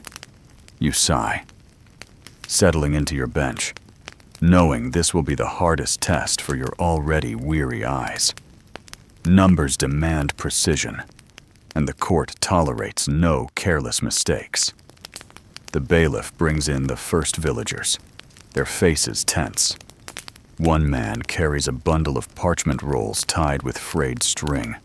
Another holds a carved tally stick marked with notches. You record their names, their dues, the weight of grain they owe, and the portion already paid. Your quill scratches steadily as you translate their speech into Latin formulae. Each detail matters. If miswritten, it might condemn a family to double payment or absolve them by accident. You examine one tally stick, a length of hazelwood split in half, each side notched identically. One half belongs to the debtor, the other to the creditor. When matched, the notches align, proving the record true. You trace the grooves with your fingertip, marveling at their simplicity. Historians still argue whether tally sticks were truly foolproof, or whether they often led to disputes. From your perspective, They work well enough until someone deliberately carves an extra notch. A farmer steps forward next, cheeks flushed. He insists his neighbor's goat ate part of his turnip harvest, and the loss should reduce his taxes. You record his words faithfully, though inwardly you think, what is the value of half a turnip in the grand scale of kingdom finance? Martin, seated beside you, whispers, perhaps we should weigh the goat instead. You stifle laughter, quill steady, though the thought lingers. Another case involves unpaid rent. A widow pleads for leniency, citing illness in her family. You write her words carefully, quill slowing as sympathy pricks you. Yet your duty is not to judge, only to record. You glance at the magistrates, their faces unreadable, and continue writing. The ink pools faintly at the edge of a word, forming a teardrop-shaped blot. You let it remain. It feels fitting. The chamber grows louder as villagers argue, overlapping voices echoing off stone. The bailiff bangs his staff for order, though the noise never truly stops. You focus on your parchment, tuning out the din, letting the rhythm of quill strokes guide you. The repetition is numbing, almost soothing, like waves breaking endlessly on a shore. In the corner, a clerk tallies grain owed by scribbling small marks, his lips moving silently as he counts. Suddenly, he frowns, muttering that his figures no longer match. He scratches them out, begins again, and curses softly. Arithmetic is a crueler master than ink. One slip, and the whole account collapses. You sympathize, but also feel relief it is not your mistake. The villagers present coins next, rough and uneven, their silver content questionable. You weigh them on scales, noting discrepancies. Some coins ring true when tapped, others dull. The magistrates frown, muttering about debasement. You record their words dutifully, though part of you admires how every generation invents ways to cheat the system. Quirky tidbits often appear in tax rolls, payments made in chickens, promises of honey, or even once, a bundle of eel skins. You wonder if tonight someone will try to pay with turnip tops. The torches sputter again, filling the chamber with smoke. You cough, eyes stinging, yet the quill moves on. You tally fines, subtract rents, add surcharges. The numbers blur, lines merge, and fatigue claws at you. You shake your head, steady your hand, and continue. To falter is to invite reprimand. At one point, Martin drops his quill entirely, groaning as his wrist seizes. He flexes his fingers, wincing, then picks it up again. If numbers were edible, we'd be feasting, he mutters. You smile faintly, though your own hand aches the same. The work is relentless, yet shared misery binds you both. The villagers grow restless. One man shouts that his taxes are unfair, that the river flooded his field. Another argues his neighbor bribed the collector. The magistrates wave for silence, but tempers flare. You write quickly, capturing each complaint, though your quill threatens to blot from the speed. The ink smears slightly, and you sprinkle sand to dry it. The page looks messy, but legible enough. Historians still debate how fair medieval taxation truly was. Some argue the system crushed peasants under impossible burdens. Others claim it was balanced by communal obligations. Watching tonight's disputes, you suspect fairness depends entirely on who holds the seal and who holds the plow. The line continues. Each petitioner another sum, another tally, another argument. Coins clink, parchment rustles, quills scratch. The chamber becomes a symphony of monotony. You lose sense of time, absorbed into figures and notches, as though numbers themselves are endless waves eroding your will. Finally, the bailiff announces the last account. A weary farmer steps forward, presenting a sack of grain as payment. You record the weight, the magistrates nod, and the debt is marked satisfied. Relief ripples through the clerks like a sigh of wind. The villagers shuffle out, their faces pale, their burdens heavy. You set down your quill, stretching your fingers, flexing your back. The pile of parchment stands high, each sheet another fragment of human struggle, preserved in ink. Your head throbs from smoke and sums, but at least the task is done. For tonight. Tomorrow, it will begin again. The magistrates rise, collecting the records, their robes swaying. The clerks gather tools, some groaning, some joking weakly. Martin rubs his wrist, muttering about retiring to a farm, though you both know he would last a week at most. You laugh softly, rising to your feet. The chamber empties slowly. Torches gutter low, their flames nearly spent. You step into the corridor, grateful for the cooler air. Outside, the courtyard lies hushed beneath starlight. You inhale deeply, the crisp night washing away the stench of smoke. You walk toward the dormitory, body aching, mind buzzing with numbers. Yet a strange pride settles in you. Every complaint, every sum, every tally stick. Without clerks, none of it would survive. Boring, yes, but essential. History rests on your scratches, your blots, your endless endurance. As you climb the stairs to your chamber, you glance at your ink-stained hands. They ache, but they are proof of labor. Proof that you have endured another round of taxes and tempers. Tomorrow, more goats, more debts, more blots will come.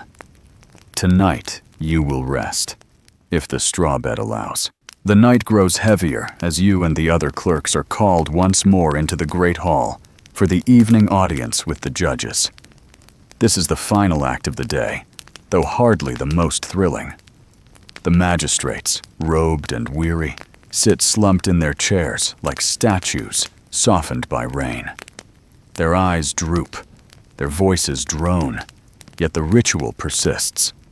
Each case heard, each petition reviewed, each judgment murmured into the record. You take your place at the side table, quill in hand, prepared to transcribe words that sound more like yawns than decrees. The first petitioner is ushered in. He bows deeply, presenting a parchment about a land dispute already heard earlier in the week. The magistrates nod, clearly remembering nothing. They motion for the clerk, that is, you, to read the notes aloud. You shuffle through the stack, finding the page. Your quill-smudged fingers leaving faint marks on the parchment. You read in a steady voice, though internally you marvel at how the same argument repeats endlessly. Boundaries, hedges, stones moved by floods or neighbors, accusations thrown back and forth like pebbles. You finish, the magistrates grunt acknowledgement, and the petitioner is dismissed with a vague promise of future judgment. Another case follows, this one concerning rent arrears. The widow speaks softly, pleading for mercy. The judges lean forward, eyes half closed, nodding slowly as if in sympathy, though their fatigue is obvious. You write her words carefully, the ink flowing slower now as your own energy wanes. The magistrates issue a postponement, neither merciful nor cruel, just delayed. The widow bows and leaves, her fate uncertain. You record every word, though you suspect she will return tomorrow, and the next day, until resolution finally drags itself across the parchment. Martin, seated beside you, stifles a yawn so exaggerated it nearly cracks his jaw. He leans close, whispering, "If boredom were a punishment, this hall would be hell." You smirk, careful not to laugh audibly. Indeed, the monotony feels eternal. Historians still argue whether medieval courts intentionally prolonged cases to extract more fees, or whether inefficiency was simply the natural state of bureaucracy. Watching tonight's procession, you suspect both are true. The next petitioner is a noblewoman wrapped in fur, her perfume cloying in the stale air. She complains about a neighbor who allowed pigs to wander near her gardens, trampling the herbs. The magistrates nod gravely, as though pigs trampling herbs threatened the stability of the entire kingdom. You record her words, suppressing the urge to add your own commentary. Perhaps she should plant fences instead of parsley. Still, your quill obeys, capturing every flourish of her speech. Another clerk, clearly half asleep, copies a name incorrectly. The head clerk snaps at him, voice sharp, echoing across the chamber. The unfortunate scribe blushes crimson, hurriedly correcting the record. You sympathize. Fatigue makes fools of all clerks eventually. You resolve to stay alert, though your own eyes grow heavy. The magistrates call for the next case, a dispute over fishing rights in a stream. Two men argue heatedly, voices overlapping, arms gesturing wildly. You struggle to keep pace, quill racing, ink threatening to smear. The bailiff bangs his staff for silence, though it barely helps. You catch fragments, stitch them together, and hope the record suffices. Later, scholars may debate the details, never realizing how much of it was drowned by noise. The session drags onward. Petitioner after petitioner speaks, each story blending into the next. Goats, debts, insults, boundaries, the endless litany of human complaints. Your hand cramps, your back stiffens, yet the quill scratches faithfully. You sprinkle sand across the page, blow gently, and continue. One moment of levity arises when a petitioner describes his neighbor's cow as possessed by demons because it refused to give milk. The magistrates maintain solemn faces, though you notice one biting his lip to suppress a smile. You dutifully write the accusation, though you cannot help imagining a cow bellowing in Latin curses. Martin leans close again, whispering, "Perhaps we should exorcise the butter churn." You nearly blot the page with laughter. Quirky claims like these appear often, reminders that superstition still mingles with law. Historians still argue whether courts entertained them sincerely or merely humored desperate petitioners. The hall grows warmer, the air thick with candle smoke and the collective fatigue of all present. Shadows stretch across the walls, flickering like restless spirits. The magistrates slump deeper, voices trailing into monotone. You glance at your parchment, realizing your own handwriting has grown sloppier, letters leaning drunkenly. You steady yourself, straighten your strokes, and press on. The final cases of the evening trickle through. A merchant disputes weights of wool. A farmer protests at a fine. A monk requests clarification of tithe obligations. Each is recorded, each postponed or judged with weary brevity. The magistrates, clearly exhausted, deliver decisions with as little energy as possible. You sense their thoughts drifting towards supper or bed, just as yours do. At last, the bailiff announces the session concluded. A collective sigh ripples through the clerks. You set down your quill, flexing stiff fingers, shaking life back into them. Martin stretches so broadly he nearly tips his bench. Another clerk mutters a prayer of thanks, though whether to God or to the bell is unclear. You gather the parchments, stack them neatly, and slide them into the chest. The lid closes with a heavy thump, sealing the day's tedium inside. You rub your eyes, gritty with smoke, and push yourself to your feet. The hall empties slowly, footsteps echoing in the vast chamber, voices hushed by fatigue. Outside, the courtyard lies quiet beneath the first stars. The night air feels cool against your ink-stained skin, a balm after hours in stale chambers. You breathe deeply, stretching your arms, savoring the small freedom of movement. The magistrates retreat to their quarters, robes sweeping, their yawns hidden behind sleeves. Clerks disperse in groups, murmuring about supper or sleep. You linger a moment, gazing up at the stars. Their light feels clean, untainted by wax or ink, distant yet steady. You wonder if future readers of your records will ever know how much fatigue and monotony lay behind each line. They will see only words, neat or smudged, never the cramped hand or the weary sighs. Perhaps that is the nature of history, endless toil distilled into silent parchment. At last, you turn toward the dormitory, legs heavy, eyes drooping. Another day nearly finished, another tide of words endured. Yet you feel a quiet pride. However dull the work, you are part of the machinery that preserves the voices of your time. Hens, goats, pies, and all. The hall fades behind you, but the day still refuses to end. You follow the line of weary clerks back toward the scriptorium for the final task of the evening: cleaning, correcting, and copying over blotched records. If sealing wax demanded steadiness and taxes required arithmetic, this work demands sheer endurance. Your fingers feel carved from wood, your shoulders locked into a permanent hunch. But the bench waits, and parchment never shows mercy. The room is dim, lit only by a few guttering candles. Wax drips steadily, pooling on the tables in pale lumps. You brush a hardened drip aside, and it clatters to the floor like a pebble. Before you sits a pile of parchments marked with ink stains, crooked lines, and blots, too dark to pass uncorrected. You sigh, dip your knife, and begin the slow scraping. The steel edge rasps gently against the parchment, shaving away the dried ink.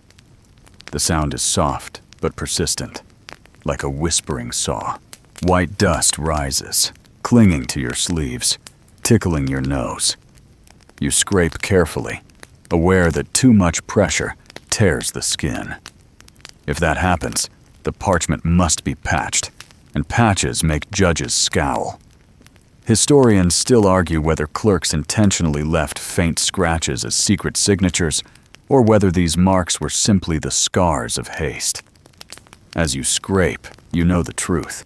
Most scars are born of exhaustion, not cunning. Martin sits beside you, muttering curses at a particularly stubborn blot. He scrapes furiously, only to reveal a thin hole.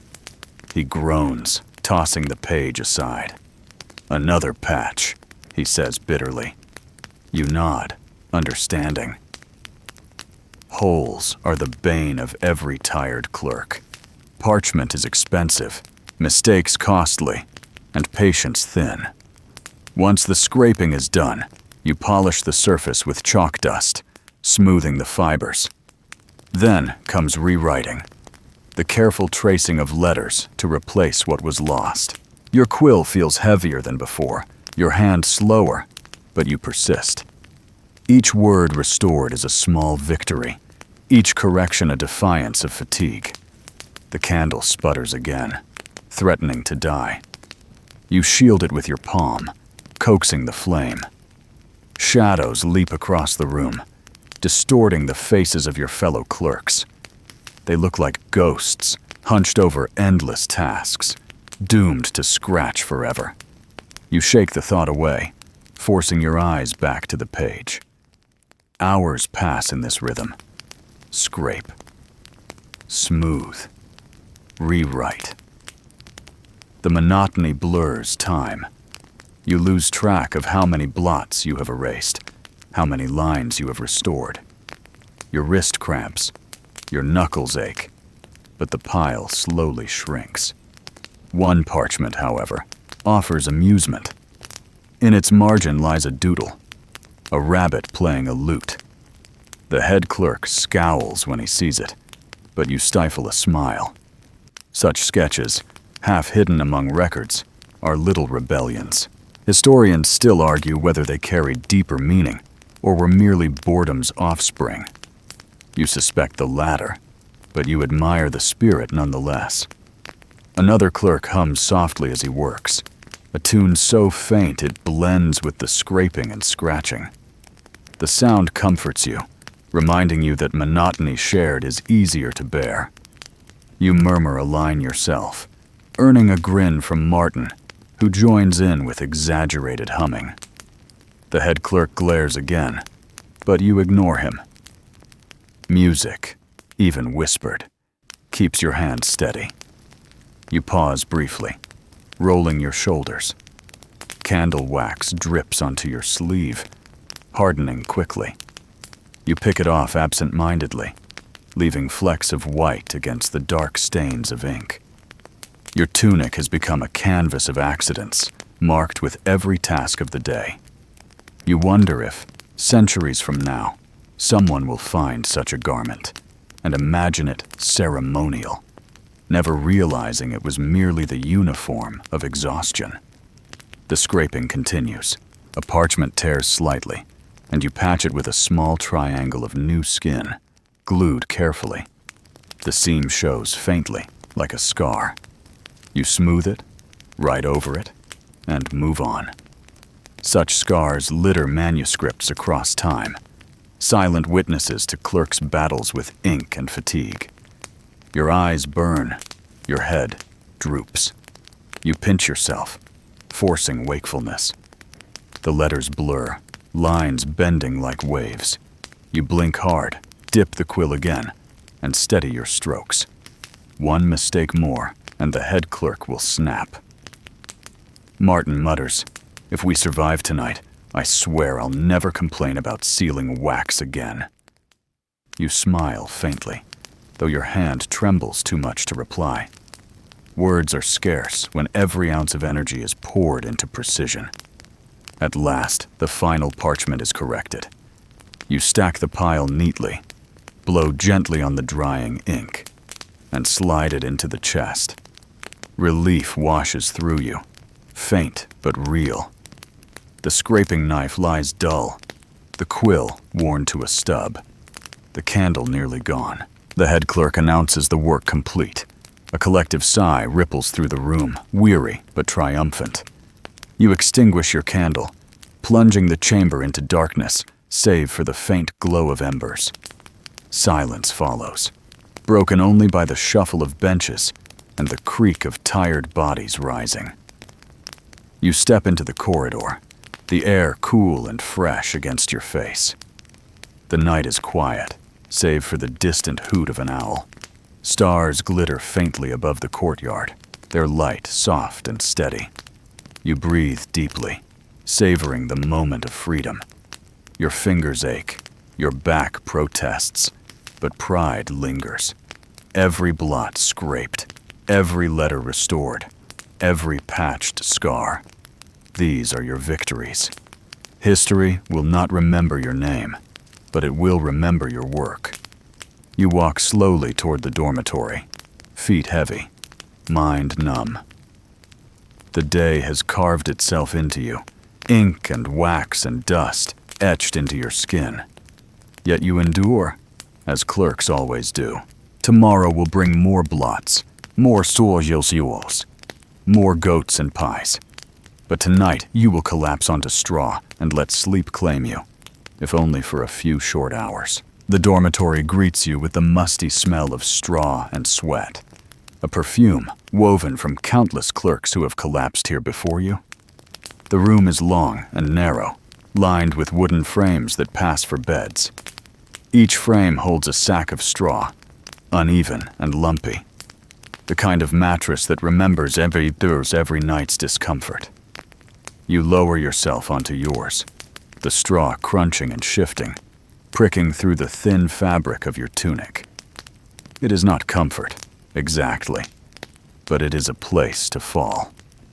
Around you, fellow clerks shuffle in, muttering, stretching, scratching. Some flop down instantly, exhaustion toppling them like felled trees.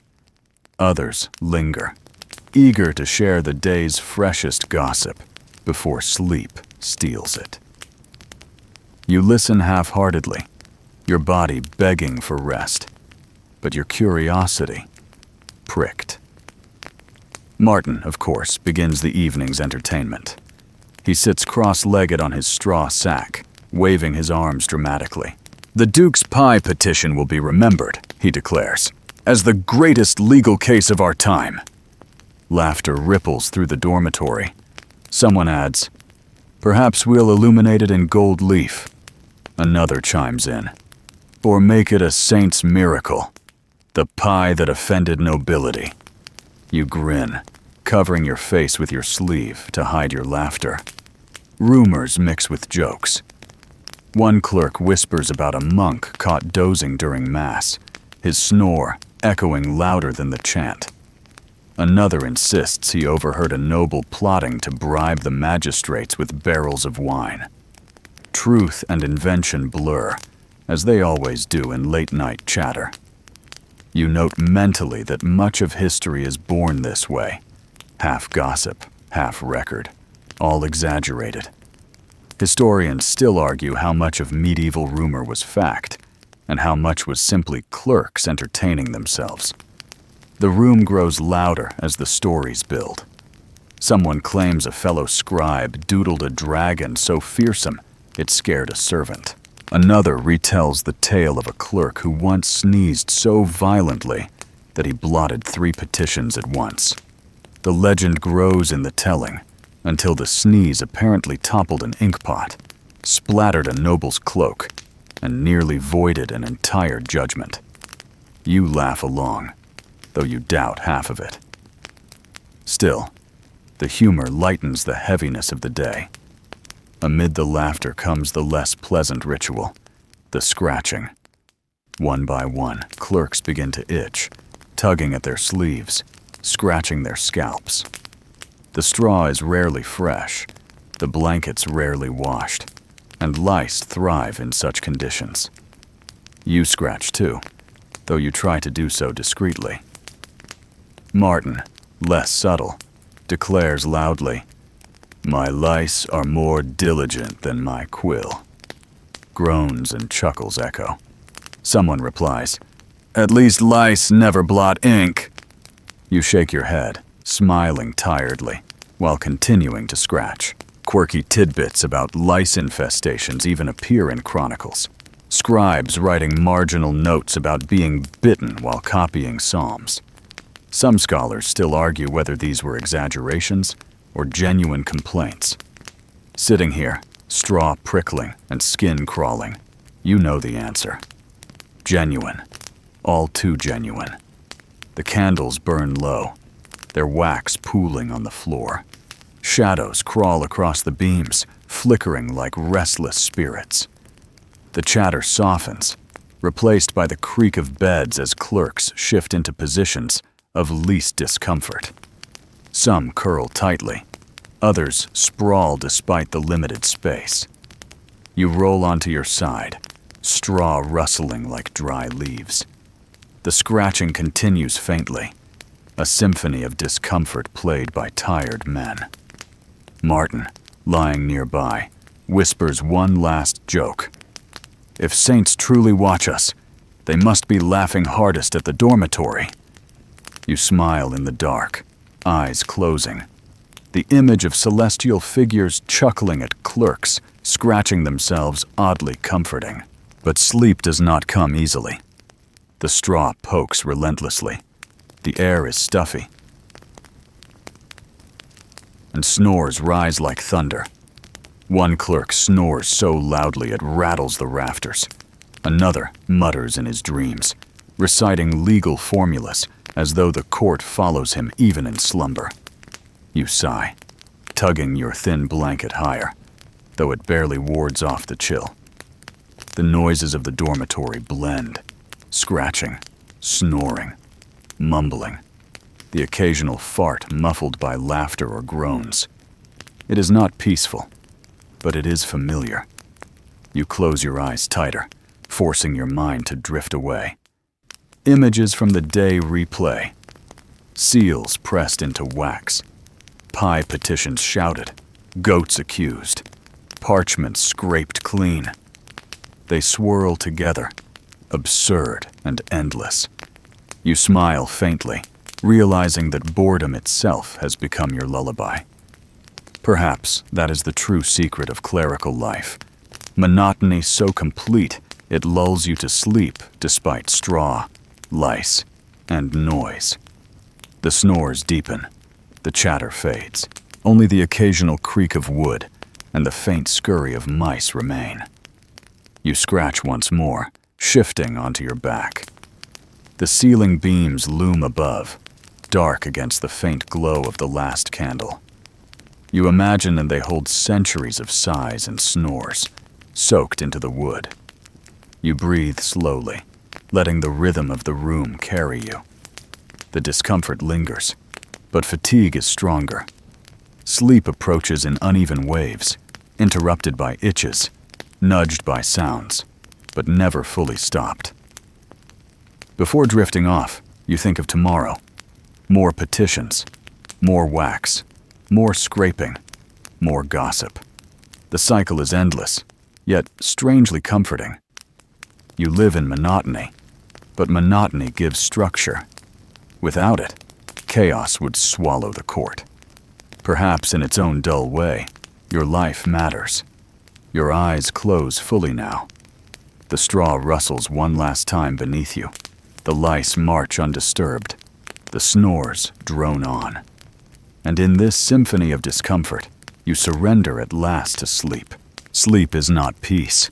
Sleep is merely another stage in the life of a clerk.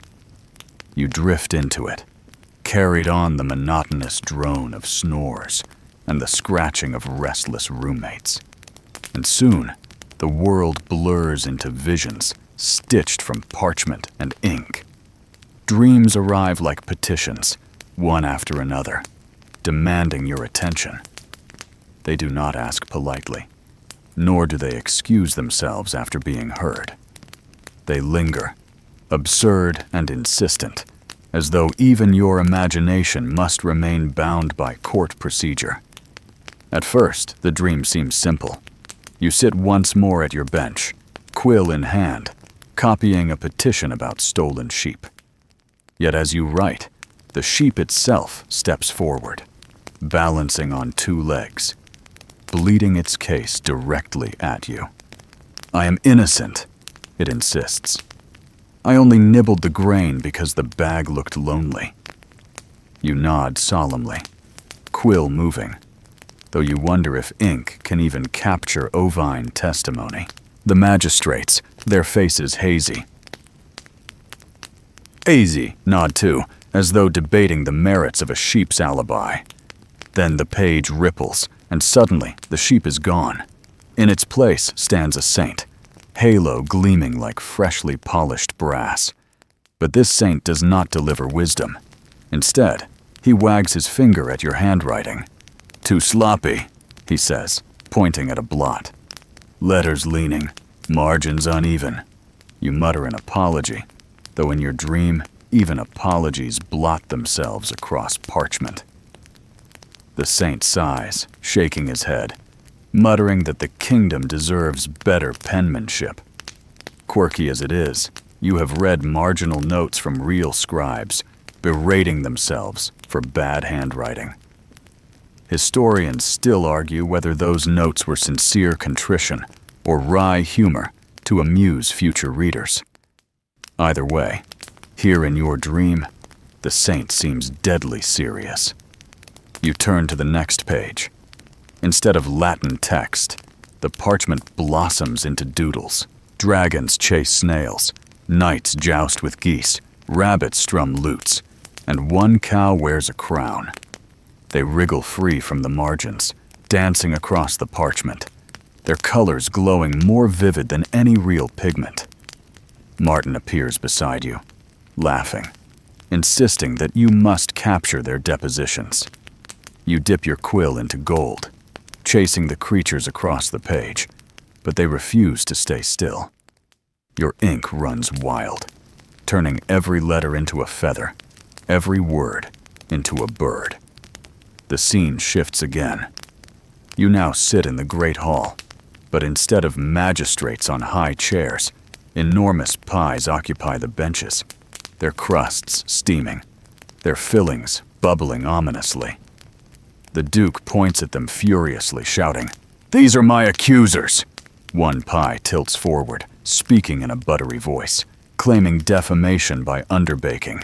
Another hisses, crust cracking, demanding retribution. You attempt to transcribe the complaints, though your quill melts into pastry crumbs. The bailiff bangs a ladle instead of a staff, calling for order. But the pies grow louder, chanting in unison. "Justice for crusts!" Martin leans over, whispering, "Perhaps we should eat the evidence." You nod, though your dream stomach already aches from the thought. You push the parchment away, only to find the margins filling themselves with more doodles, snails jousting with pies, hens weighing scales, dragons perched on ink pots. The dream blurs further. You find yourself sealing parchment, but the wax drips endlessly, spilling across the floor, pooling at your feet. Each pool hardens into shapes, lions, crowns, and, inexplicably, ducks. They quack softly, demanding recognition as noble insignia. You lift the royal seal, but it has transformed into a wheel of cheese, soft and melting in your hands. You press it anyway, leaving impressions that smell faintly of dairy. A judge leans down, sniffing, nodding approval. You record the judgment in cheese ink, though the parchment curls from the grease. The chamber melts, and suddenly you stand outside beneath a sky of parchment. Stars are tiny ink blots, the moon a great wax seal, glowing red. Letters drift down like snowflakes, each one settling on your shoulders, your hair, your tunic. They tickle as they land, whispering snippets of petitions, goats, pies, insults, debts. You brush them away, but more fall, covering you until you can hardly breathe. Just as you begin to panic, the letters transform into feathers, and you float upward, weightless, carried into the sky by the words themselves. In this drifting, dreamlike height, saints appear again, perched on clouds shaped like books. One saint laughs, pointing at the doodles in your margins. Another shakes his head, scolding you for blotting too much. A third debates the nature of punctuation, insisting commas should be outlawed. Historians still argue whether medieval punctuation followed rules or whim. And here, even saints seem divided. You hover, caught between their debate, your body trembling with the absurdity of celestial copy editing. The dream grows darker. The parchment sky folds inward, pages slamming shut, trapping you inside a vast codex. You stumble across its surface, walking along lines of script taller than yourself. The words twist and curl, rising like vines, tangling your legs. You slash at them with your quill, but they wrap tighter, dragging you down. Martin appears again, laughing, freeing himself by drawing a door into the margin. You follow, stepping through, tumbling back into the dormitory. But it is not the dormitory you left. The straw beds are alive, whispering gossip, scratching themselves, wriggling with lice the size of cats. Clerks lie half-buried, scribbling petitions even in their sleep. The snoring is deafening, a chorus that shakes the beams. You try to escape, but the floor turns to parchment, ink seeping upward, staining your feet. You write frantically, hoping words will free you, but the letters slither away, laughing. And then, as dreams do, everything softens. The noise fades, the straw quiets, the parchment dissolves. You find yourself lying once more on your own lumpy bed, though the air is calmer, the lice less insistent, the snores distant rather than thunderous. You sigh in your sleep, body surrendering fully now. The dream has drained you, yet soothed you too, weaving parody and parody until monotony itself becomes gentle. Quirky though it seems, you know even dreams can preserve fragments of truth. Clerks did doodle saints' mocking handwriting. They did endure gossip in dormitories. They did chase blots like enemies. Historians may debate meanings forever, but to you, in this haze of sleep, the truth is simpler. Exhaustion shapes imagination, and monotony gives birth to strange visions. Your breathing slows, deep and steady. The straw still pricks, the lice still march, but none of it matters. You are half in dream, half in silence, floating between worlds. Tomorrow, the bell will toll again, dragging you from straw to ink. But tonight, you are weightless, drifting through parchment skies where saints argue about commas and pies demand justice. The last candle in the dormitory gutters out. Darkness folds around you, warm and endless. Sleep claims you completely, carrying you deeper than even parchment can reach. The night bell tolls again, low and heavy, reverberating through stone corridors and echoing across the courtyard. You stir faintly on the straw sack, half asleep, half awake, your body aching from the long day, yet strangely at peace with its monotony. Around you, the dormitory stirs too. Snores rise and fall, some breaking into coughs, others into mumbles of unfinished petitions, spoken even in dreams. A clerk shifts on his bed, scratching at lice with sleepy persistence, while another groans as if the weight of quills and parchments presses on his chest, even in slumber. The bell fades, leaving silence in its wake, save for the occasional creak of beams or the faint scurry of a mouse along the wall. You close your eyes again, but your mind lingers on the day, replaying its endless procession of duties. You recall the petitions, pigs, goats, pies, insults, each one captured in careful ink strokes. You remember the wax seals, their impressions glowing red in candlelight. You see the illuminated margins, where snails and dragons live quietly, waiting to be rediscovered. It is all tedious, yes, but in its tedium lies rhythm, and in rhythm, a kind of comfort.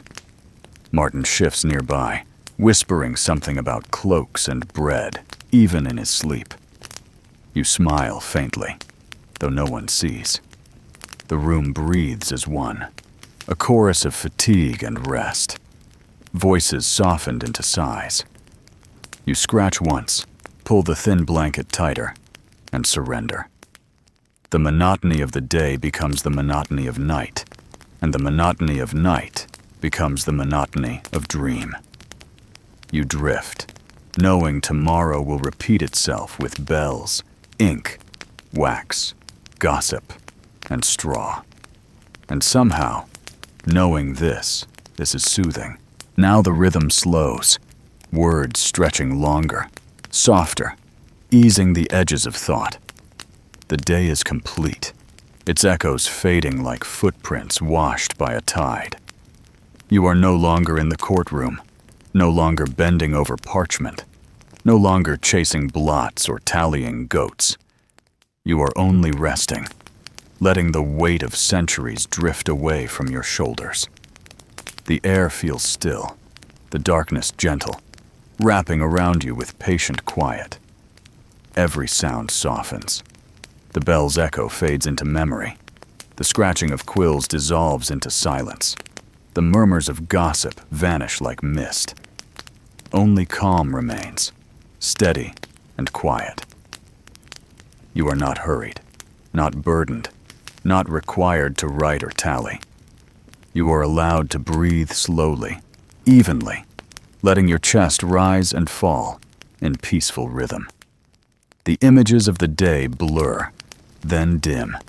The seals cool, the margins close, the benches stand empty. What remains is stillness, a quiet field of night stretching without end. You can rest there, untroubled, unobserved, safe in the comfort of calm monotony. Let your eyes grow heavy. Let your mind grow quiet. Let sleep take you deeper, softer, steadier, until the story fades completely into rest.